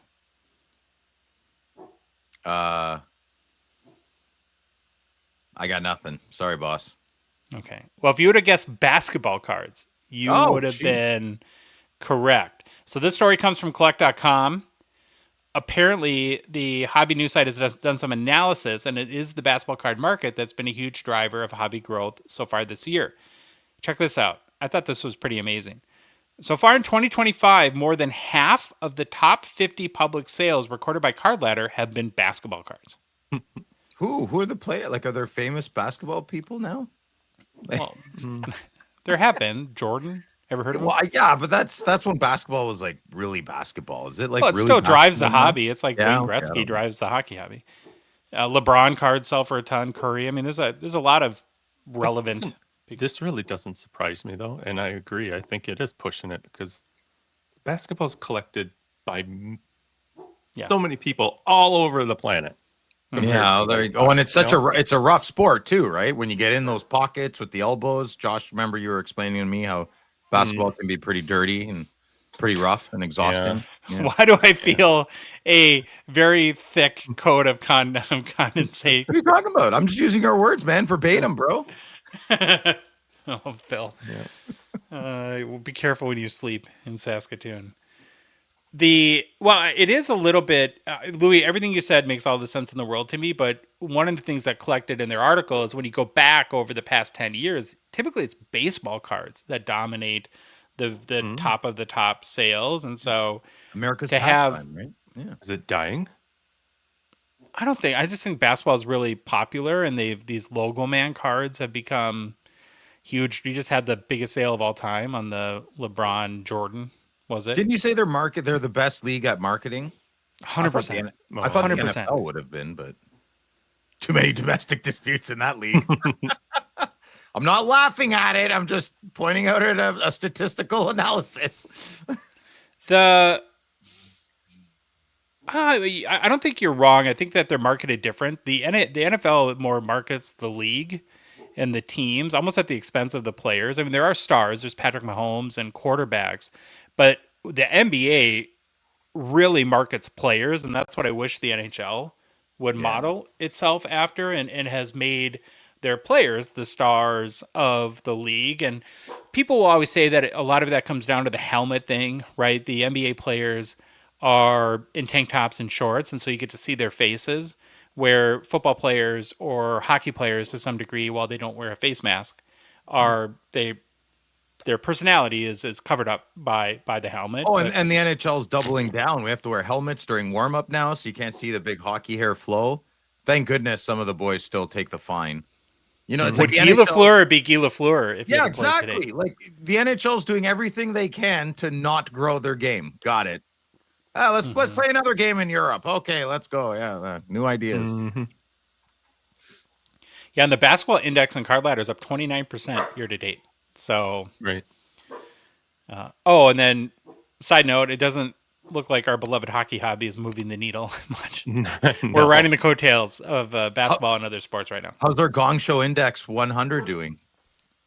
Well, you could go check it out. I don't have it up because I have to. I have this weird thing where I have to.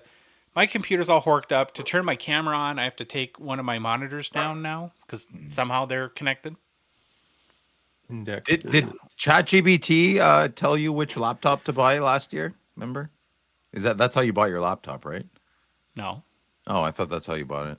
But because you asked, though, Phil, the Gongshow index is up over 3%. Oh, good. Look, thank you. There you go. I don't know. You checked that so fast. That would take me 10 minutes to do. Oh, that's because that's my job here. I think my dog is possessed. He was. Just let him get the turkey. Yeah, we have tons of turkeys in our backyard. Like we'll have 10 at a Let time. him go. He's not going to not come back. Would he not come back? What kind of a dog is that? He's a cavapoo. Well, that's a cartoon dog. That's not like a real It dog. is He's a cartoon. great dog. He's adorable. Okay, one more quick story, but a big story for the hobby in Canada. We're very Canada-centric today. So our guy Brad Hartland and his team at PSA Canada made a pretty big announcement this week. They've been working on a submission center for a very long time, and it is now set to open on October 20th in Mississauga. So now collectors won't have to worry about tariffs or international shipping. They'll have options to ship your cards directly to the submission center from anywhere in Canada, or they'll do personal drop-offs as well. They want you to come soon and be funny Here, there. Louis. Well, it'd be easier for you to go. So yeah, I'm talking to you. Yeah, But I'll go. I can go since you're questioning it. It's fine. I'd love to go. That would be great. Maybe Oh, Brad too could late. take me out for lunch. It looks like he'd know some good burger spots. Yeah, it'd be fun. But I don't know if this is where you need to comment. Everything I read, this is a very big deal for Canada. And part of it is just PSA acknowledging the Canadian collector base and saying you're important enough for us to build a submission center for you here. Yeah, this is huge. Everybody, grading is love it or hate it, for better or for worse. It's not going anywhere. PSA is the top dog. It's not really my opinion. It's just what it is. Numbers don't lie. This is greatly needed in the country. An in-house type of service. Brad stepped up to the plate. Great. One of the best friends of the show. And there's no better guy to run this program out of Canada. And I think the day it opens, it's that the front door is not going to stop revolving back and forth, right? It's going to be non-stop, 7 days a week. Like you say, Josh, all the time. They're a logistics company, and I can only imagine all the checks and balances they're trying to do right now. So very, I'm surprised they even announced a date. That means they October must be, 20th. Yeah, that's They're pretty confident. wild. Let's go, Brad. Wishing you nothing but the best. If you need me with the big scissors to cut the ribbon, you let me know. Captain Cardboard Conundrum might make an appearance. Oh, that'd be amazing. Or a restraining order. We'll see which one comes first. New product release is brought to you by Gongshow friend and partner Mint Inc. Mint Inc. is the home of Rip Party 2, one of the nicest hobby shops you'll ever step into. That's why we wanted Rip Party there. They have it all from hobby boxes, tons of singles, grading services, consignment, and memorabilia. Plus, they stream daily on Whatnot, so go follow them there as well. And then, also, the next Mint Inc. trade night is this Friday night at their shop in Vaughan. We're kind of doing a trade night, except we're trading all of our boxes for free, and you get them at Rip Party. So, yeah, I don't know, but okay. Oh, and then lastly, speaking of their website, mintink.ca, you can get any new Upper Deck hobby box delivered to you anywhere in Canada, as Mint Inc. is an internet authorized dealer. You don't have to be in the GTA to get the Mint Inc. experience. Well, we just had a big product come out on Wednesday, and we got another one this week, and it's the first major release of 25-26 that comes out on Wednesday, and we're talking about artifacts. It's crazy how fast all this turns. So, I don't know, you guys ready to move on from Celebrini, Bitchkoff, and Hudson onto Demidov Mania? Do you feel prepared for this? I'm still trying to figure out what the big hit in artifacts is. Yeah, this is a tough one to do because it's such a favorite, though. Listen, I know most people are like, oh, Phil, get over yourself. I'm like, yeah, look, you're probably right. I don't have zero connection to artifacts, and I know it's a very popular product. Mm-hmm. There's some awesome cards. Louis just showed us one before we started recording, a very nice Madonna that you have that I like. Mm-hmm. There's some sleeper cards in there. 100%. I have a couple of Gretzky's from the 2000s that are nice. This set is huge. There's almost 5,000 unique cards in it. So to do this preview, it was hard to keep this to like under 7 hours. So we're going to do 5.5. Is there a website where it's elegantly laid out? Yeah, hockeychecklist.com. You can go check it out. Boom. There we go. Boom. Thank you. All right, let you do this, Matt, again. If you don't start hitting the the meat on the bone. We're not going to get through it. So 5,000 cards. Let's go. Well, what's I wonder really why you unique can't about hear me. I'm on mute. Jeez. yeah, Wow. you have a problem. Do you put yourself on mute or does the No, I do. robots? Because Okay. somebody does. I might be a robot. Never know. What riveting thing did you have to say, Louis? You have time now. I thought I almost had this whole show in the bag with all my graphics and stuff. And Josh is like, he was over yesterday and he's like, oh, we got to do artifacts. That came out. We got to set that up. And I'm like, I know how big artifacts is. Don't tell me that right now. So it'll be kind of cute how I separated this out just to make it easy. Well, I'll try to go out of order just to ruin your life. Go for it.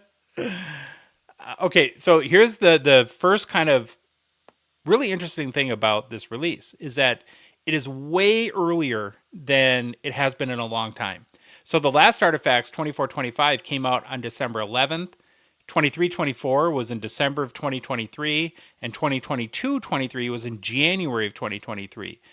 The big difference, or what makes it unique and that it's so early, is that we're going to get a whole bunch of rookie cards before the season starts.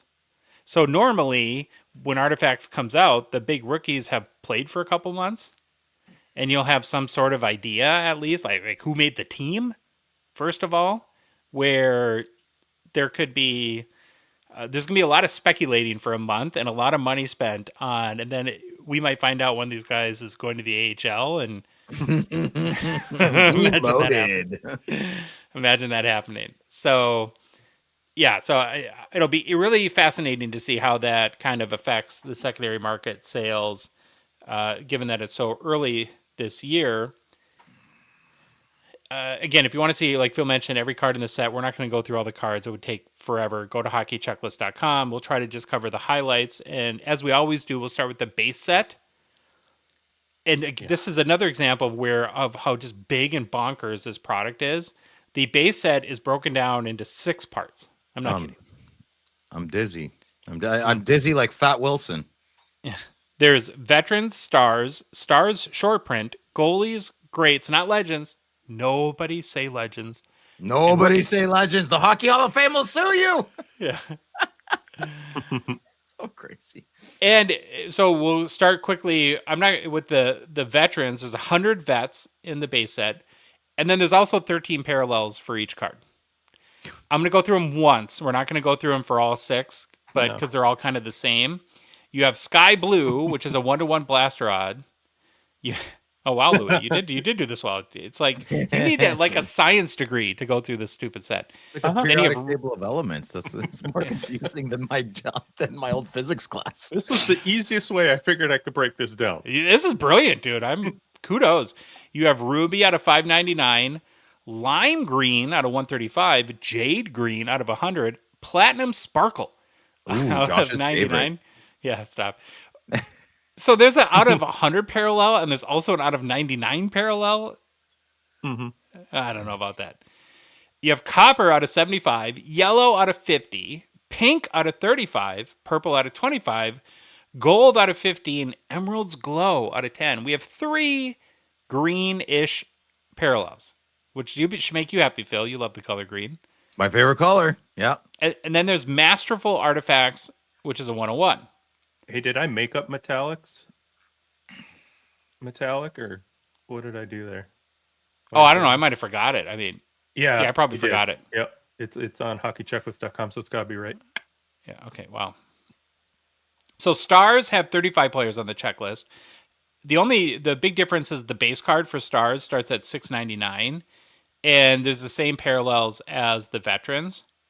A very ornate design this year at Artifacts, by the way. Do you guys like the vibe to it? I'm still trying to figure out what Artifacts is. It's just some like poor man's hieroglyphics thing going on. Did you guys watch White Lotus? It's like the beginning of White Lotus. That's what it reminds me of. No. Okay. Well, maybe somebody out there watched. Gets my reference. So, again, the same parallels with Stars. But then, now, we have Stars SPs, and this is kind of cool. So I think that maybe this will pull you back in, Phil. the biggest stars, so Austin Matthews, Sidney Crosby, Leon Draisaitl, McDavid, Jack Hughes, Ovechkin, and Kaprizov, are in this Stars short print set. They have no parallels. They have their one essentially base card, and almost like SP game, or what is it? Is it was it Synergy or Game Used or whatever? It's numbered to their jersey number. Mm-hmm. So Ovechkin, there's only 8 base cards. Matthews 34, Kaprizov, and McDavid 97. I like that. It makes an interesting chase in the base set. What do you guys think? It's different, Mm-hmm. but it's more explanation. Like in 8 years, you'll be like, oh yeah, 25, 26 artifacts. This is how they broke it down. So this card's more rare. Yeah. This is no, why I you don't should like spend that stuff. $3,000 in this Ovechkin. Yeah, exactly. Isn't it just an There's artifact only 8 base of card? them. There's only 8 of them. Where have I heard that before?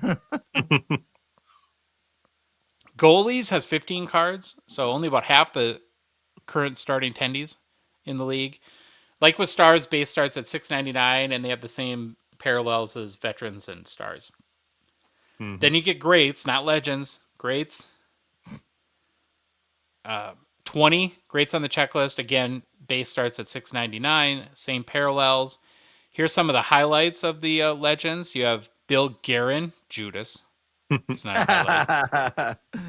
Oh man. Get it done, Bill. Get it done. You have John Leclerc, Mike Gardner, Martin St. Louis, Timo Solani, Brian Trottier. We're going to get to see soon. Excited about that. A friend of the show. Yeah, I mean, friend of the show. From our Brian perspective, Trottier, I don't yeah. think from his perspective, but Chris Chelios. No Wayne, Mario, Patrick Roy on the Greats checklist, which is kind of interesting. I always think that whenever I see kind of like weaker Wayne Gretzky autos or patch cards, it's always from artifacts. I'm glad they don't have them in there. It's always, the cheesy stuff always seems to be old artifacts cards.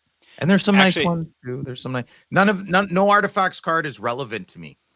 There's a good way of putting it. None of these, everything we're talking about today is not going to be relevant in 5 years. None of it. I don't care if it's out of 8 or 3. My opinion. To you though, but some people Come at really me, bro. like. Come at me. I'll come at you. Okay. Well, I got one more comment on this. So I was really curious why there was no Wayne or Mario or Patrick Waugh, anything like that. So I contacted Upper Deck, and they said they're not on the Greats checklist because they're legends. Damn it, Billy. Screwing everything up again. No. I don't know, Bill. I think this out of 9's pretty sweet. It's not a relevant card, man. It's a relevant. beautiful card, but it's It's not a relevant. card. Oh, It's not it's relevant to you. One man's relevant is another man's not relevant. There you go. All right. Is that a Pinto thing? Yeah, perfect example. Perfect example. All right. The last subset. Stop fighting, you two. Last subset is base. The base is rookies. There's 30 rookies on the checklist. These are all going to be holdover rookies, so players that already made their debut last season, because you have to play an official NHL game in order to have a rookie card, and there hasn't been any games this year. Base rookies start at 999. So the highlights from the rookie checklist that I've, thinking, I got what? 1, 2, 3, 4, 5, 6, about 7 big rookies. Of course, you have Ivan Demidov, Zane Parekh, Zeev. Yeah. Come on, Bill. Get excited about Beum. I think this is great. I'm very excited to watch Parekh, Demidov, Zeev. Artyom Levshinov, which is really hard for me to say. Our boy Jimmy Snuggs, Another cool name. Golden Gopher, Rutherford Skyma, Ryan Leonard, and Gabe Perreault. Those are probably the highlights. I don't know. Of this list, do you think, what's your early read? Is it something that you're excited about, or do you have to wait and see? We're talking about the cards or the players? The players, right? Because these are going to be the players big I'm rookie very chases. excited for. Yeah, man. Zane Parekh. Oh, that kid apparently kind of wish my sons got him, but we didn't. So I hope he has a great career with bracketed secret hating in there. I'm very excited for you guys to get a nice, good, solid, strong defenseman. Say it. What? Zeev. Zeev. Buium? Bium. Ah, crap. Not even close. Yeah. I just say Zeev. That's what I'm going to do. Yeah, I don't. Remember I said the haka from New Zealand people make me uncomfortable? It's kind of like when you do that and you throw your hands up. So I'm like, what's happening? Yeah. It's crazy. Okay. There is actually another parallel to talk about, and I don't understand this. I'm so confused by it. So in all these 6 sets, there's a black parallel. Now, why it wasn't included to this point is some are autoed, some are not, but that's fine. But not every player on the checklist gets one. And so my point is, if you're going to have some that are not autographed anyways, why wouldn't you give all the players a black parallel? But they're out of 5. So there you go. I don't think I this don't is understand. a set to ask questions and get answers from. Yeah, it just gets weird, right? Yeah, Well, yeah, maybe that's the fun of it. Okay, so now we're going to go right to redemptions next, because redemptions are the big chases typically. This is what There's gonna people be- like. Yeah, people Yeah, they love this stuff. Yeah, and this is part of the hobby. How some people hobby. So I always say let's get rid of artifacts, but I don't think the hobby would benefit if we did. So the intention of having the redemptions and artifacts is to ultimately get rookies in the set that have not made their debut yet. So they issue these nebulous redemptions in the boxes, and then a couple months down the road, they will basically publish a checklist of the redemptions and assign players to it. We will see, or we typically see, thousands of dollars spent on a lot of these redemptions where, listen, there's a normal kind of flow to this and how it aligns with like the Roman numerals to the draft where players are drafted. But when people were technically buying the Roman numeral 1, assuming it was Connor Bedard, and spending $5,000 on it, there was a chance it wouldn't be Connor Bedard. Yeah, That would have been Fair pretty point. devastating, right? And then the other thing that I found following this set closely now for a few years is that when the cards ultimately come out, like when they get announced a few months from now, and then when you get them in hand, maybe a month or two after that, they don't have as much value as the scratch offs do. So the time to sell the redemption is, like with most things, right away. But they do wild card redemptions. They have one for every team. Every box typically has some sort of redemption in it. So you're going to get tons of different flavors of it. The big ones are the Roman numerals, and there's 6 Roman numerals. They have almost always aligned with the draft choice from the previous summer's draft. So 1 through 6, if it falls in line, and don't quote us because we have no inside information, would be 1 would be Matthew Schaefer, 2 would be Michael Misa, 3 would be Anton Frundell, 4 would be Caleb Desnoyers, 5 Brady Martin, and 6 Porter Martone. what a crop! Very excited to see what these boys can do. And again, like maybe Porter Martone doesn't make it to the NHL. That's why I wouldn't assume he's number 6, especially next week before training camp is out, because they're not going to hold the redemption for 2 years until somebody finally develops to the point where they enter the big league. Yeah. It being so early this year adds a whole other kind of big variable to the whole redemption thing. So again, it'll be kind of interesting to see how that shakes out. Okay, next is inserts. There are a couple inserts, but not many.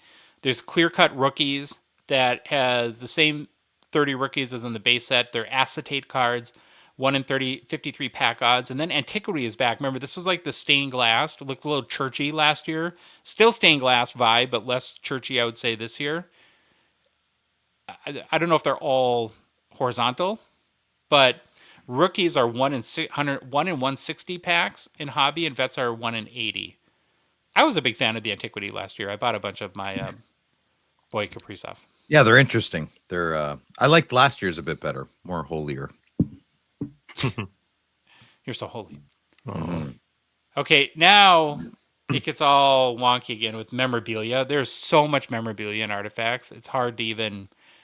What we're end up going to do is just go through a whole bunch of options. The first big chunk of memorabilia are essentially just base parallels. So, like, here's one from the Greats checklist. It's the gold parallel, serial number to 25. It's a Paul Coffey. It's a dual jersey auto. All of these, like, base parallel auto mem cards are, I think they're almost always sticker autos. So that's maybe one reason, Phil, why Artifacts doesn't connect with you is the whole sticker auto thing. Yeah, I don't know. You won't find it in Reloaded. Nope. Oh, some of the patch cards, though, I think are. that are game used. Okay, the next one would be there's rookies parallels. Here's Ivan Demidov. Okay, we got to talk about this auto. Oh, Jesus. What is that little It's scribble like a mark? scrunchy Ovi auto. What's up with Russians? And like are you not allowed to have an auto be 2 inches long in Russia? Is that a law? I don't know. They don't like waste over there, so. That's Maybe better than Ovi's. That's better than Ovi's auto, I think. Kind of. it's just a D, isn't it? I don't know.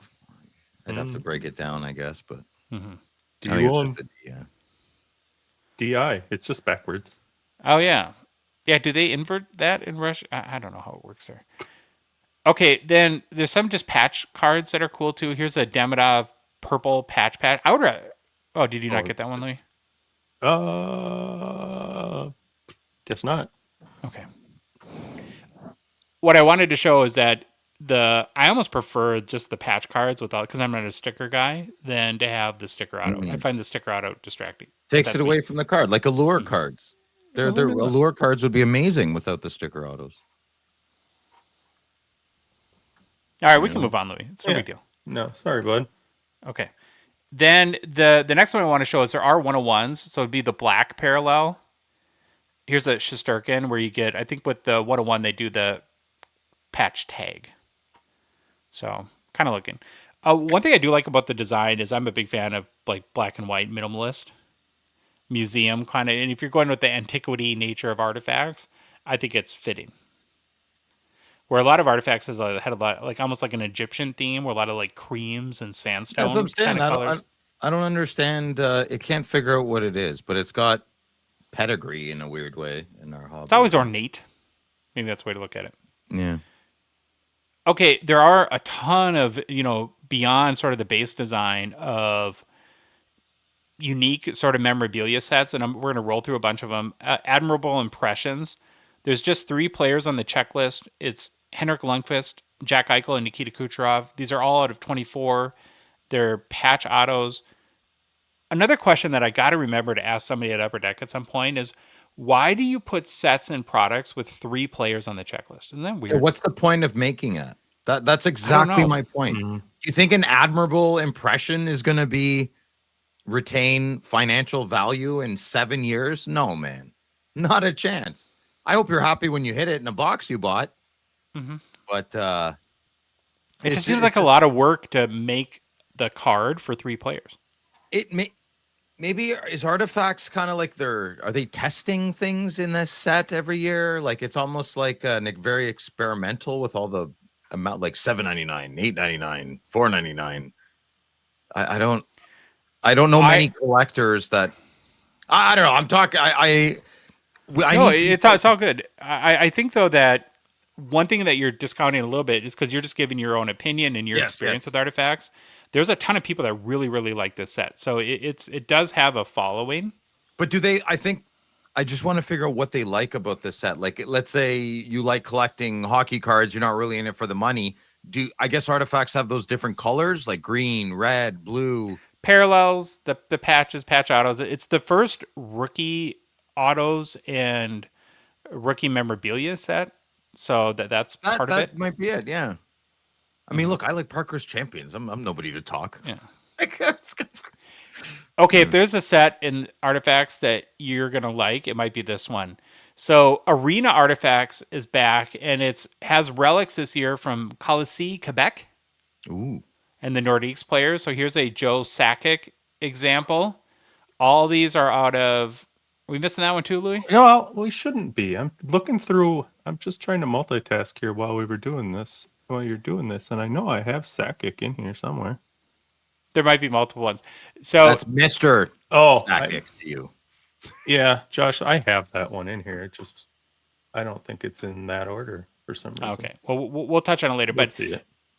So it's parts of like seats and stuff like that from the old Quebec Coliseum. I don't know if that you care about that, but I think it's kind of. I think that's pretty cool. Yeah.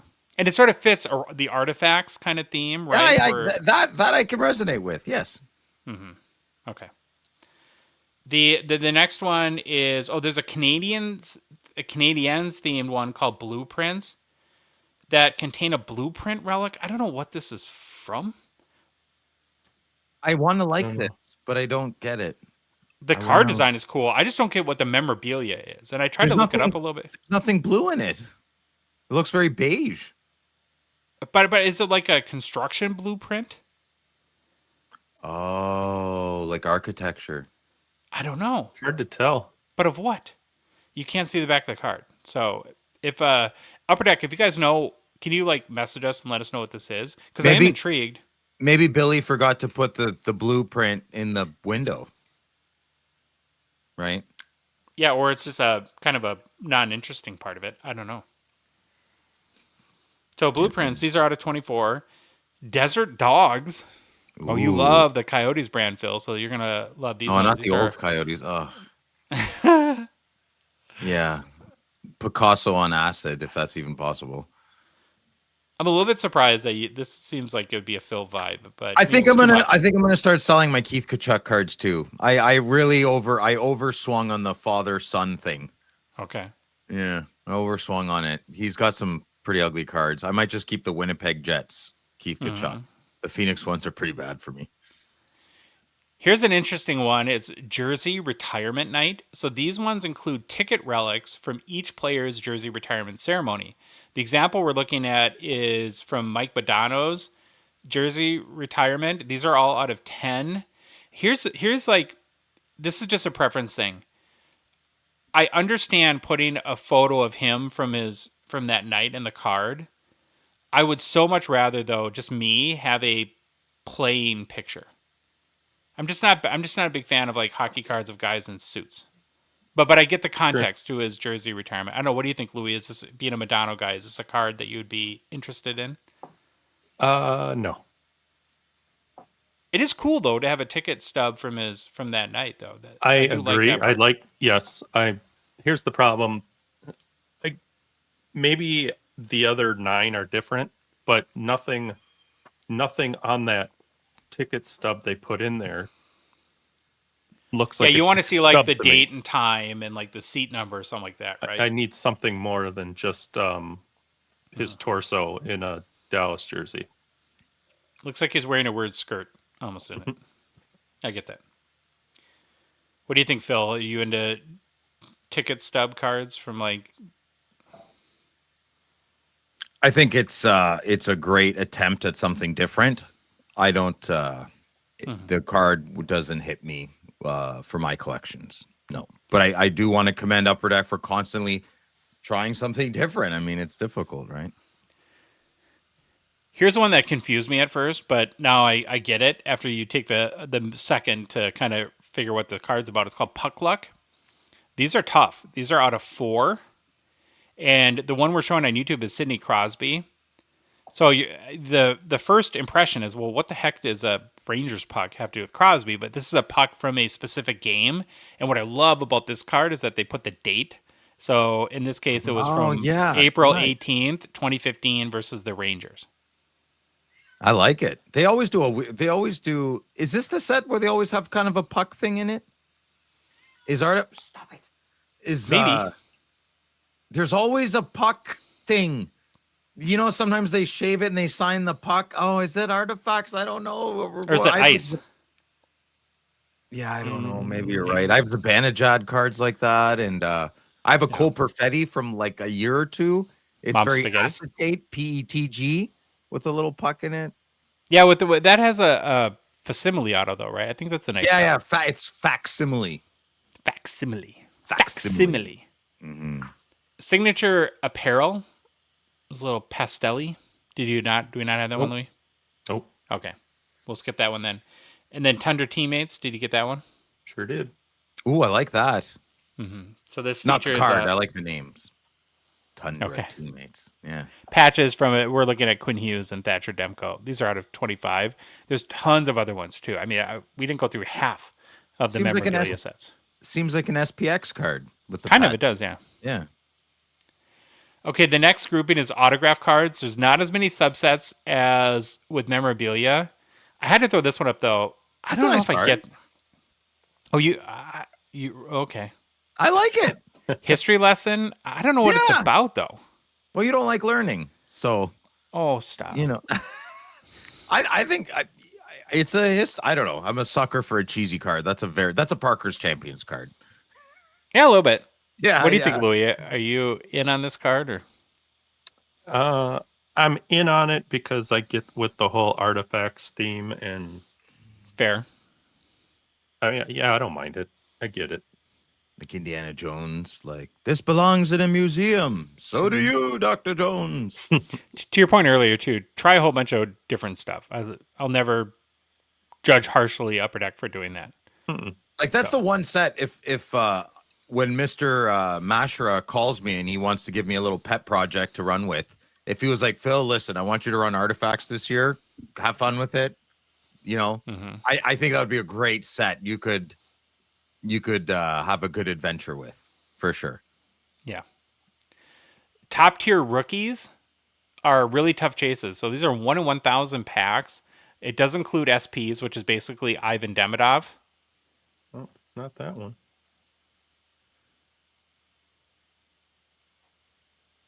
Is it? No, No go. no go. I don't Okay. understand what's going on here. I really crapped the bed on this one. Sorry, everybody. Oh, it's a Oh, lot that's of okay. cards. Louis. A lot of cards. Yeah, I wanted to show it just again for the squishy Demidov auto that. Okay. Okay, and then what we have here is Aurum is the bounty program. So a really big bounty chase program in artifacts. Artem Levshinov is the other big rookie, and again, another tiny Russian squishy auto. Yeah, a little squishy auto. Yeah. Squishy, right? Would you... I can't. Okay, can't. Wow, it's kind of squishy auto from Simpsons. Apu. It's controversial. Oh yeah, don't do that. Yeah. Okay, the last group is updates. There's not a ton of updates, but some nice ones from 24-25. There's some top tier rookie signatures for Macklin Celebrini and Will Smith. There's Jack Hughes, Nick Suzuki autos. There's patch autos from Quinn Hughes, Jonathan Quick, and Roman Yossi. And yeah, like I went through like a quarter of the set, but I'm done.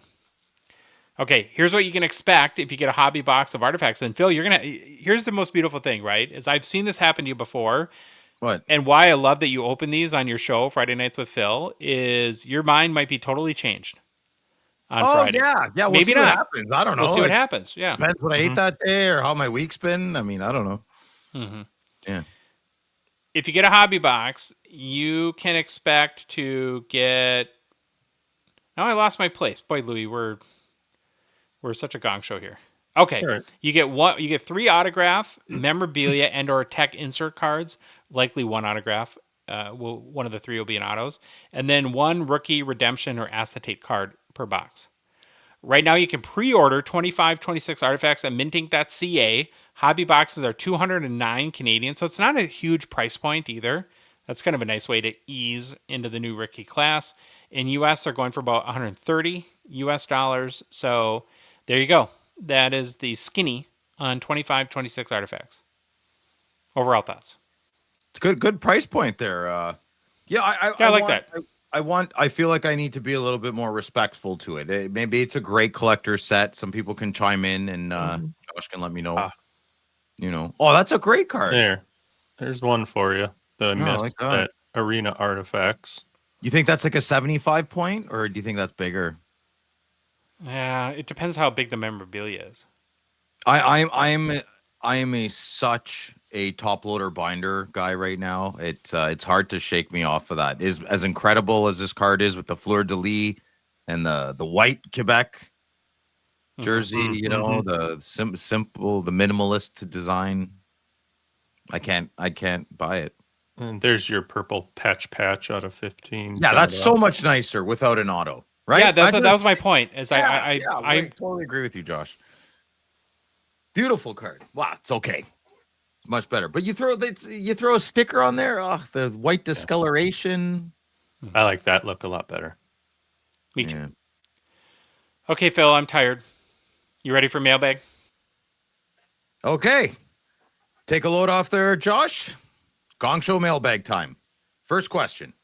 Instagram, my hockey collection. Just a quick question. How do you structure your personal collection between investment pieces for the long term and cards that are just pure nostalgia. I'm asking as a younger collector. Josh? What I try to do is I try to pick cards that I think have good long-term potential, but that I just love regardless. And so if it doesn't work out on the value side, I'm still happy with the card over the long run. Good answer. Louis? I answered simply, I have no idea because I'm not buying cards looking for any investment or if them gaining value in the future or not. I just buy cards that I am into. Pretty much. That's it. So I'm somewhere in the middle. I'm between Louis and Josh on this one. I'll give an example. I have one card I specifically am not selling or trading because I think its financial value will go up. I have one card in my entire collection that I have that mindset with. So saying that, you say you're a young man. I applaud any effort at money making in the hobby. Godspeed to you, young man. But as we know here at the show, buying and flipping as a lone wolf or an enterprise, you have to be in like the top 5%. Mhm. You that is a skill that almost has to come at you in an innate way, like you're born with it, like a natural. It's tough. I mean, it's not for easy the lack to of do. a better word, a bit of a hustler, but in a positive way. Like you just wake up and hustle your day. You know, your checks and balances work out to your favor. That's what but you do good business. That's a good hustler. So if you're looking at this more of a financial way, I would find a different category. Personally, anything else, make a lemonade stand, man. That you'll have a better revenue stream, I think. So, but if it's just for collecting here and there and you're happy and it's for nostalgic purposes, go nuts, man. Wheel and deal as much as you can, trade, buy, you know. I'll end it there. Okay, next question. Discord. Sid Wink. Not sure if I made the cutoff, but will repack have a lot of dollar Krill bill, y'all?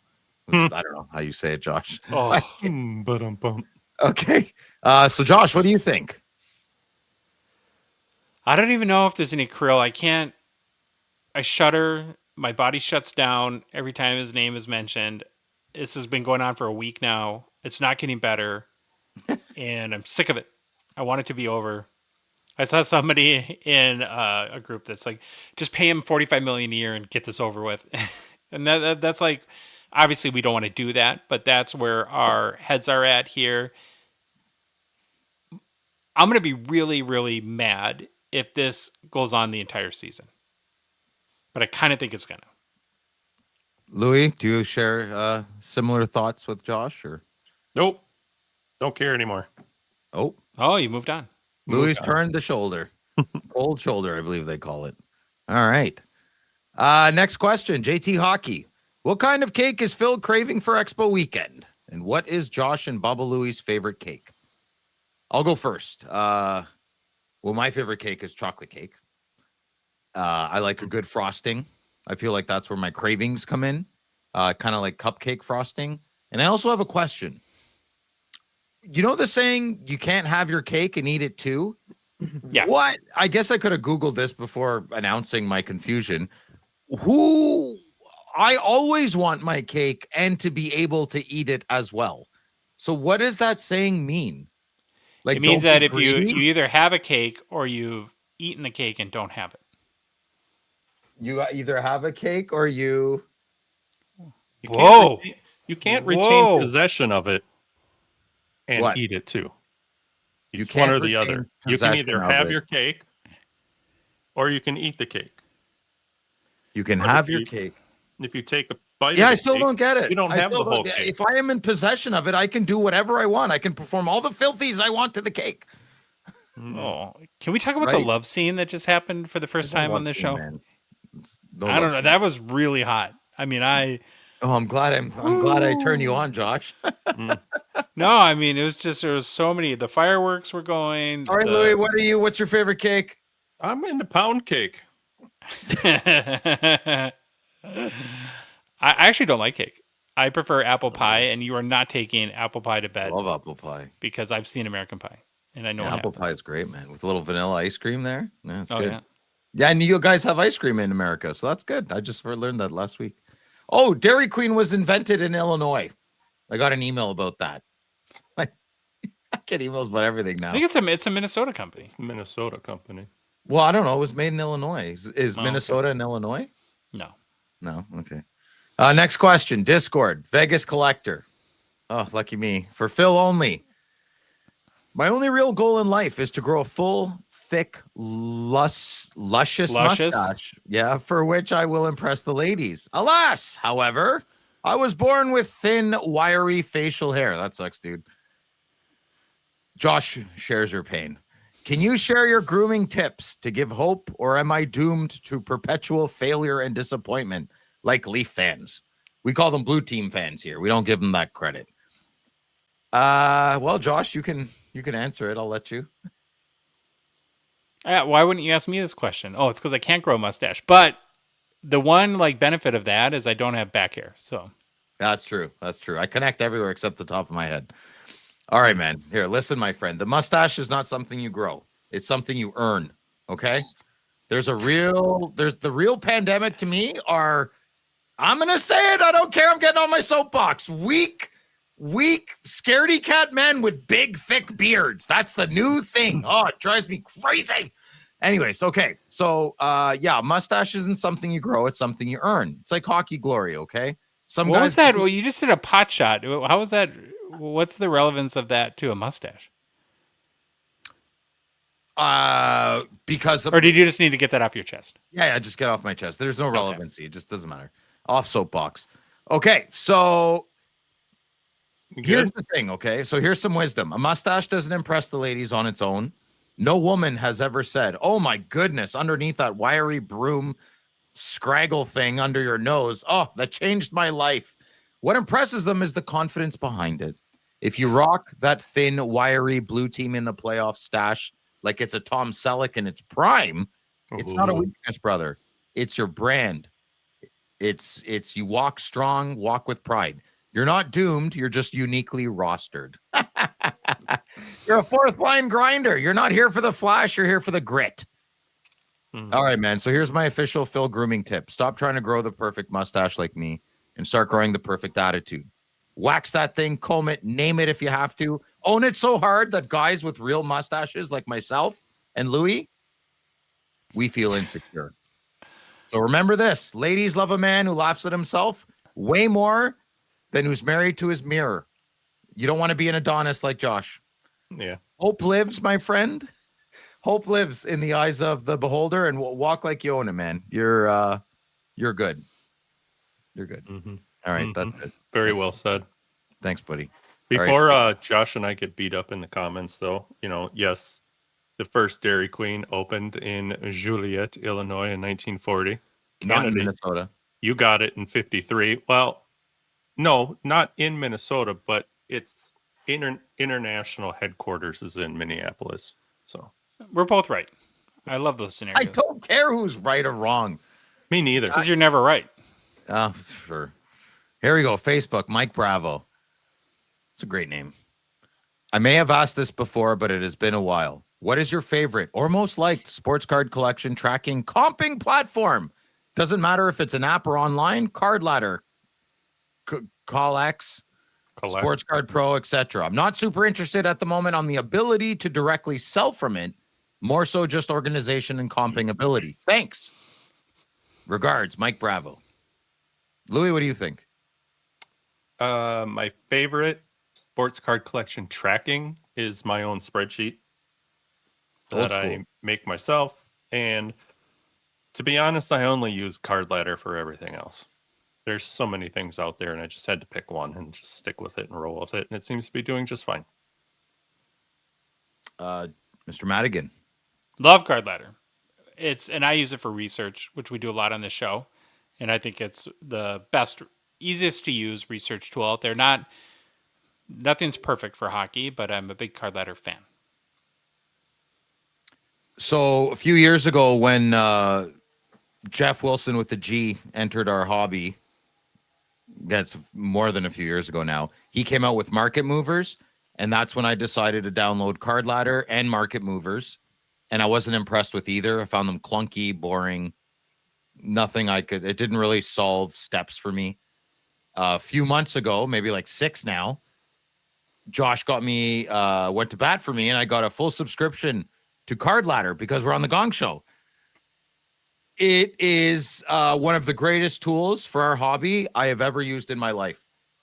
It is fast. It is accurate. It is very user-friendly. It's very hobby-friendly. Card Ladder is one of the best apps I can ever get behind in our hobby. And I don't buy and sell cards ever. Like very rarely. And I just find myself just window shopping. Even just they up the resolution on their pictures. Better than eBay. It's Card Ladder all the way. It's worth every penny. I don't even know what it costs. What does it cost?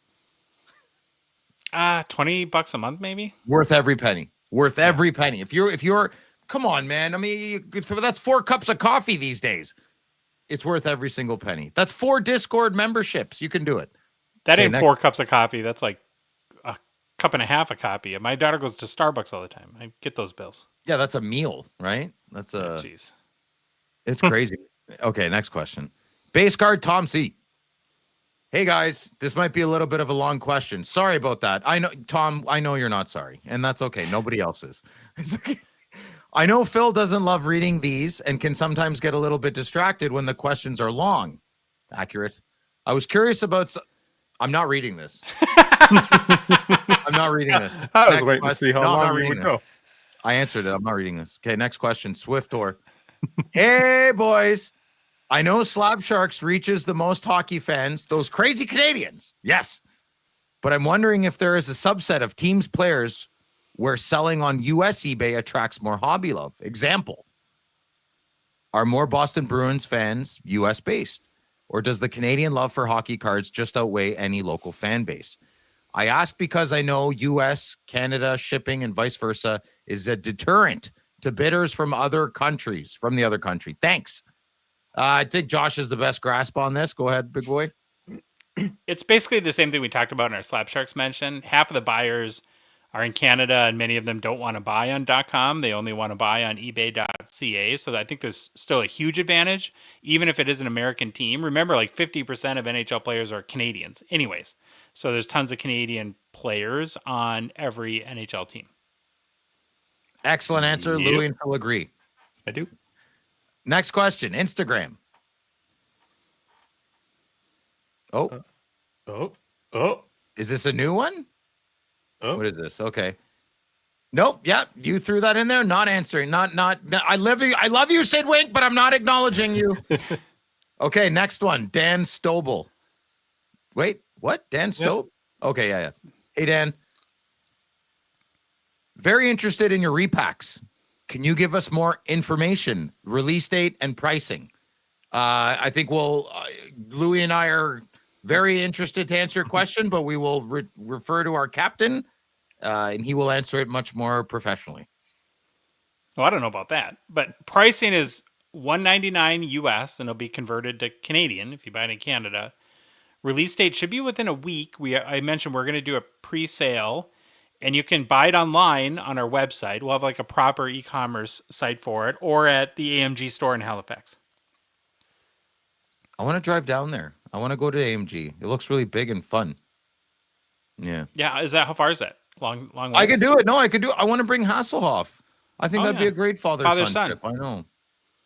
Anyway, I want to maybe do a Christmas. I don't got family here. Just take off. I want to do the Florida thing. Okay, next question. Ed Lister. Hey, guys. Phil, regarding when you said Nathan McKinnon would get less recognized in Canada, did you remember that he is in all the Tim Hortons hockey card commercials with Sid? Ed is ready for my rebuttal. Oh, boy, Ed. I have a rebuttal. Listen up, Tiger. Yes, Nathan McKinnon is in all the Tim Hortons commercials. But let's break this down with a little Canadian math, shall we? Since this is a math show. Oh, boy. Step one, Canada has 42 million approximately residents. American friends, I don't need your comments. Step two, fewer than 5 million. This is all up-to-date information. The information is out there. You can go get it. Step two, fewer than 5 million people in our entire country have a cable subscription. Okay? Okay. So we've dropped that down to 12% of the population. Wham! 88% I just got rid of. So now out of that 12% that we are working with now, how many are actually watching hockey games? Not many. Let's be generous and say half.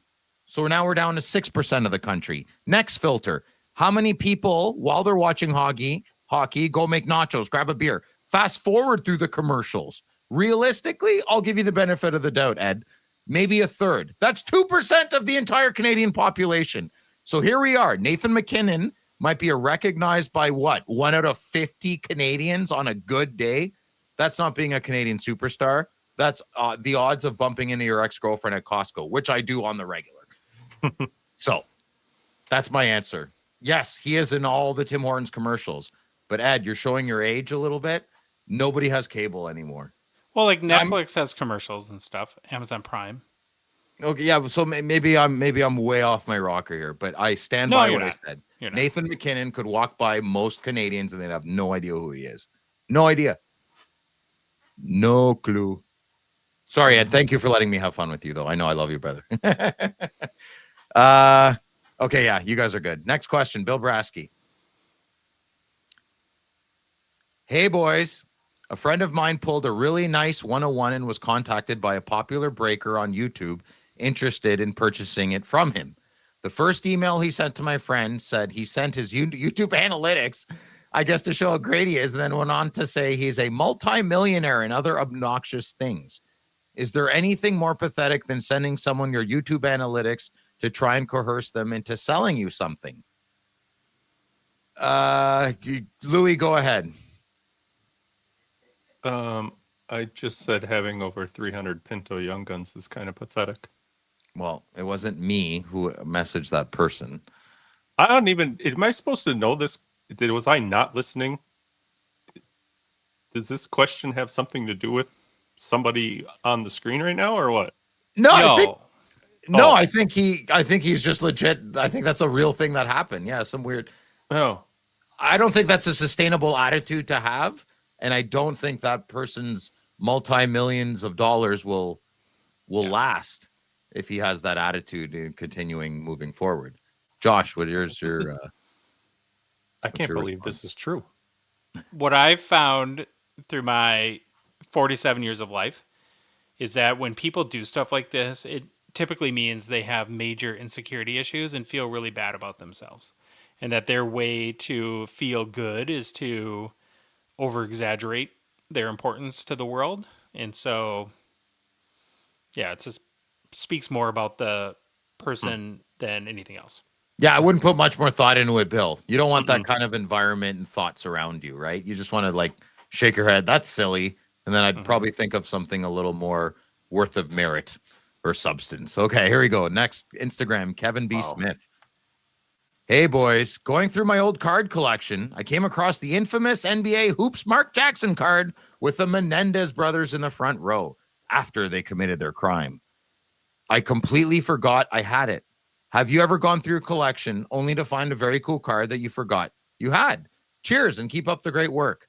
I don't have a cool story memory like that. Louis, do you? No, I know when I was going through my cards with that whole illness thing going around, I found something in my baseball stuff, but for the life of me, I cannot remember what it was. So, I mean, it wasn't like life shattering. I mean, it was maybe a couple $100, but gosh, I don't remember what it was. I've been trying to think of it all day, but sorry. That's about all I can share. Well, if you remember, you let us know. Anticipating we'll do a breaking news sounder. Yeah. I'll try. All right, Josh.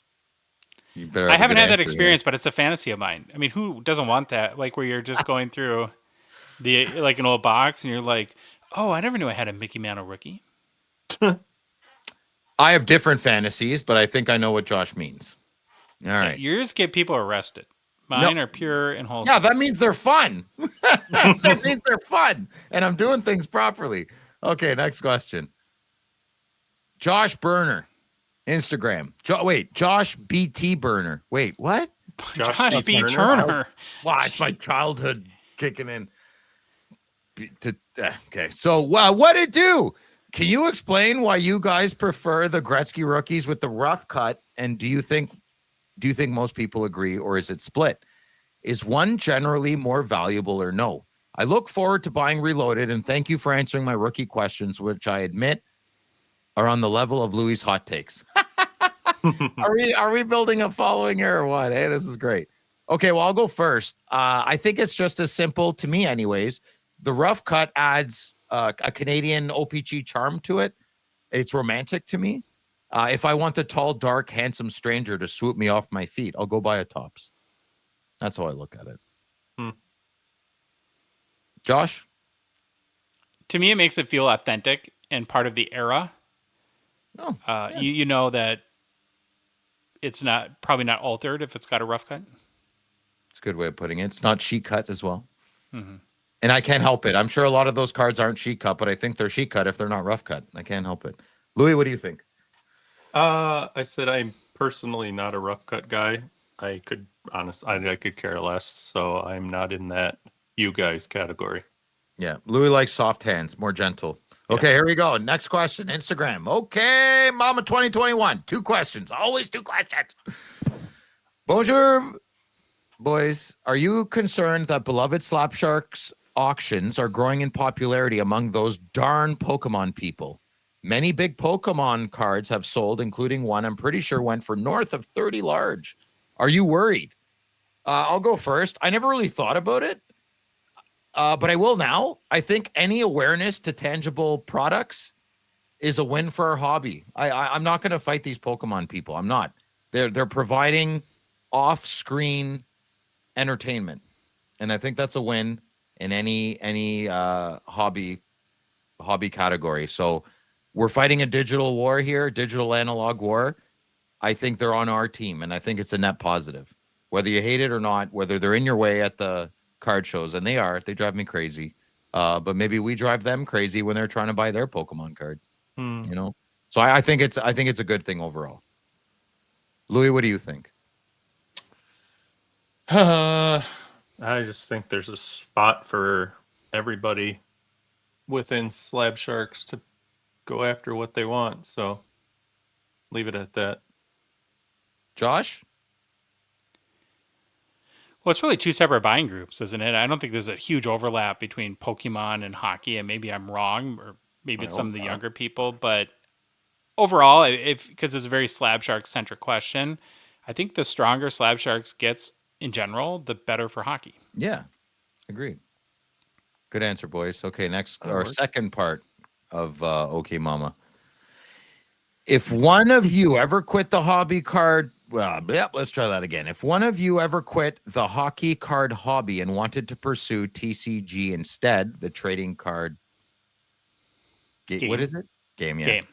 What TCG would you choose to collect? This question excludes Phil because we all know he collects Disney princess cards. So I will go first. Jokes aside, I actually do love Disney. I'm a major Disney fan. And what I would collect would be anything Sorcerer's Apprentice from Fantasia. Very special in my heart. Fantasia and Mickey. Yeah. So that's it. Josh, what do you think? I don't have a big interest in TCG, but I have talked a number of times with people that play Magic the Gathering, just out of curiosity. And I think I would have to be into the game, not just the cards. Like that I would be more into the competitions and stuff like that. Louis, thoughts Nothing. on the topic?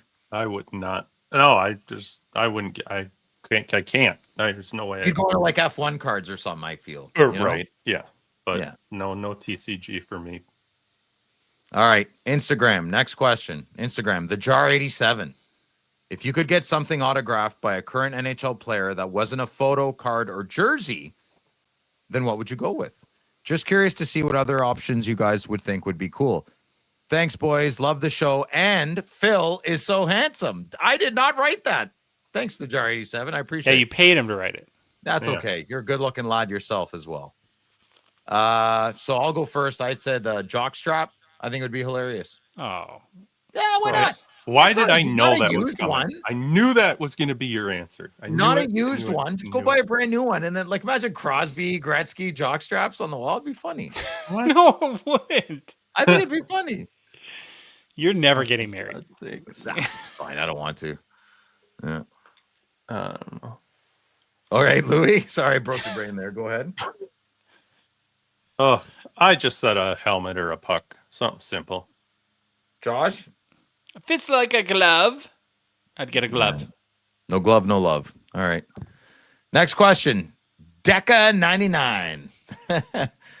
Why did that McDavid Ultimate Rookie sell for so much? I'll go first because Josh hates him and people are snagging him up in spite of his thoughts and views. Yep. You're right. Louis? That's so accurate.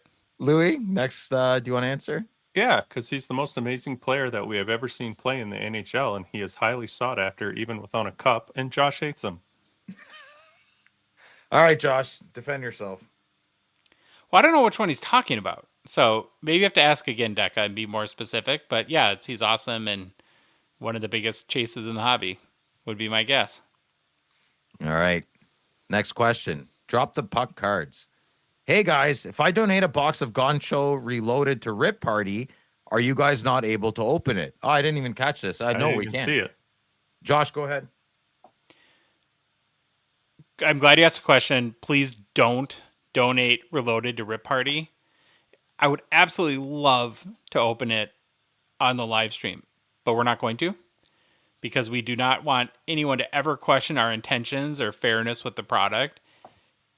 If we open it and we hit a huge card, then somebody's going to be like, we No win. gave There's ourselves no win loaded either box. way. Yeah, you can't win. So we're not going to get high on our own supply, unfortunately. And I'm on the level of paranoia. I don't want that anywhere near me. I'm not in that. But kind of like way. in a perfect world, that would give me so much joy. It sucks but yeah, we don't want anyone to ever question our intentions or integrity. Yeah, it's got to be black and white. All right, next. Hold on. Before we go on, let me take sorry, this a Louis. step further. Josh, because on-air production meeting here, we don't, like you said, don't donate to Rip Party, but what if somebody that is coming to Rip Party has bought 1 or 2 or 30 and, they want to rip one at Rip Party? I'd say keep it at home. I don't want the box near me. Yeah, I just somebody Takes one, just one bad accusation. It's I don't want that near me. I would love to do that. But yeah, just because it's our event, and you could say that there's an incentive for big cards to be. I mean, of course, we want big cards to be open there, and I want everyone that opens Reloaded to hit a big card and to really, really like it. I just don't want anyone to say, "Oh, it's your big annual event, and you gave somebody a loaded box," And they will. so that they. Listen, I said last week, Ziri has been getting a claim. Ziri Online on YouTube has been getting a claim that he gets loaded boxes. He hit an Ovechkin, like O-Pee-Chee Platinum Blue fragment. They're like, see, he gets loaded boxes. I'm like, oh my God. Okay, so if Ziri, like, we don't want that anywhere near us. It's just, it's not the climate right now to have people, it's very hard to maintain integrity and to show it anyway. So this is the only way we can do it. And this was the perfect spot to bring that up, so that's why I did. So, I'm glad you did it, and I'm glad Seth asked the question. yeah. Okay, last question. Last question. Minnesota. Nope, I'm not reading that. Well, wait. We have to stop. We're not going to okay. read it. We're not going to read it, but we You have to can- acknowledge that people have asked questions and why so- we're not going to. So East Coast 76 asked the question, and I'm not answering it, and I'm not reading it. Because you're starting to fear for your life. Is that the... Correct. Yes, you guys are trying to get me murdered in the Paris of Canada, the Paris of the prairies. You guys are trying to get me murdered, and to be Phil on the Barbie. That's what's for dinner, Phil. It's a little chewy, but just rhymes get with through it. schmarbecue. Yeah, Yeah, we're not going to exactly. talk about. Okay. All right, last question from Tori. Does a guy like Nikita Grabenkin, who appears to be challenging for a Flyers roster spot, get a hobby bump if he makes the team, even if playing on the third or fourth line, simply because of his media clips and personality? I am rapidly becoming a fanboy of his. Well, Tori, good way to hype up your cards that you're prospecting. I have no idea who Nikita Grabenkin is, but I like saying his name, and I'll go check him out. And I've always had a soft spot for the Flyers, so that's my answer. Louis, what do you think? I'm like you have no clue who this guy is, but anybody with some personality is great. There ain't no change. That was another Baba Louie hobby hot take. Well, I'm sure he's no Shane Pinto. So. You and just I bet on that. You squeezed that in at the last second of this show, buddy. It's my obligation. It's my obligation. It's in his contract, Louis, to himself. Yeah. All right, Josh, finish us off here. 100% can happen. We've had a number of these, like what I call personality guys or players that have a unique quirk or nickname, like the whole Arbor Jack guy thing, Matt Rempe. And I would love to see more of it. Just guys that capture the interest of people based on their personality. Aw. All right. You're back on the clock there, Capitan. Well, I think we have a first on personal pickups, which is brought to you by Phat and the Ultimate Holder. Remember, use the promo code GONGSHOWSHIP. GONGSHOWSHIP at checkout. You can save some money on trying out some Ultimate Holders. I placed my order a few days ago, and I'm looking forward to my resupply of Ultimate Holders for some of my inserts. They are fantastic. Made from acrylic, not polystyrene. Do not dare call them polystyrene, because acrylic is clearer, stronger, more scratch resistant, and has included UV protection to help keep those autos from fading. You will not believe how good your cards look in these holders. So again, use the promo code GONGSHOWSHIP. Try them out for yourself at shoppather.com or shoppather.ca. And do none of us have a personal pickup? I do. Sorry, I didn't put him in there. Oh, whew. That would have been a first ever. Yeah. Well, I scrambled, but I had stuff. I actually got a ComC order. Nice. And so I picked out one of them. That's exciting, Louis. That's always great when you get the ComC. 22, 23 Parker's Champions, Nico Hischier black out of 10. So now I got each year's black and reds. First overall draft pick, Nico Hischier. Yeah. Mm-hmm. And if anybody's wondering, I went and checked because I saw this card and went, what's going on? But all this junk down here where my mouse is, it's like that on every card. So it's part of the photo somehow. Okay. By his hockey stick there. And solving mysteries. I know. I had to go look, and I checked it out on Card Ladder and looked at a couple other examples. Next one's got a backstory. I put on our Discord that I was looking for Hischier Dazzlers, because why not have something else to do and try to put all his Dazzlers together. And he obliged and said, hey, I sent you some more stuff in there. Hope you like it. And this is one of the cool ones I picked out of there to show off. Wait, who's he? Nico obliged? Nico's on our Discord? The dude obliged. The homie on Discord obliged. And I thought this is cool. The 2020 on O-Pee-Chee Platinum photo-driven rainbow auto. Stop short there, like Frank Costanza. Right. There's a mechanism in the front. I'm sitting back here like an animal. But this was one in my little goodie bag of Nico's he sent, and I already told him how much it was appreciated and cool, and thank you. You guys rock. You're awesome. Not many guys can go score a goal and do a reach around at the same time, eh? Talent. It's your kind of guy.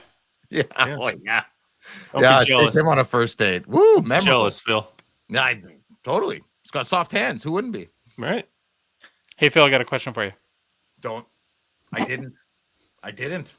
Did you have fun? Guys on my baseball team, when I went golfing, they even said that. Yes. You guys listened. But did you? You have to answer honestly. Did you have fun? Yeah. Yes. No. I had fun. I'm not as struggling as I thought, as much as I did. That's what buddies do. They wake you up. I have this like one hair here. It's been shining it's driving me crazy. Okay. We can take care of that now. Do you see it? I do. Yeah, it's driving me nuts. Well, if you like the episode, please leave a rating review on Apple, Spotify, or whatever podcast app you listen to us on. If you love the show, if you love Baba Louie in a weird way or a platonic way, and you want to support us and chat with us on the Hockey Cards Gongshow Discord server, please consider a $5 a month donation. Join out of $9.99 support level tier on Patreon. The link is in the show description within our Instagram, TikTok profile, on our website, hockeycardsgongshow.com, or on the Patreon website, patreon.com. All you got to do is search for Hockey Cards Gong Show. We're on social media. Follow The Gong Show on Instagram, Facebook, TikTok, Twitter, and YouTube. And boys, the Hockey Cards Gong Show podcast is a production of Dogbox Ventures, LLC. Have the best start to your week. Saskatoon is right around the corner. The Expo after that. This high NHL training camps are opening. Life is getting good, boys. Baba Louie, take us out. Bye. Yo, it's the Gong Show. We're dropping the facts. Hockey cards on fire. No holding us back. Josh looking sharp, the face of the scene. Feeling pork chop pants, rocking it clean. Baba Louie in the booth, he's the man with the plan. The best producer in all the land. Gong Show Nation, let's hit the flow. It's the Hockey Cards Gong Show. Let's go, let's go. Wanna say them in show.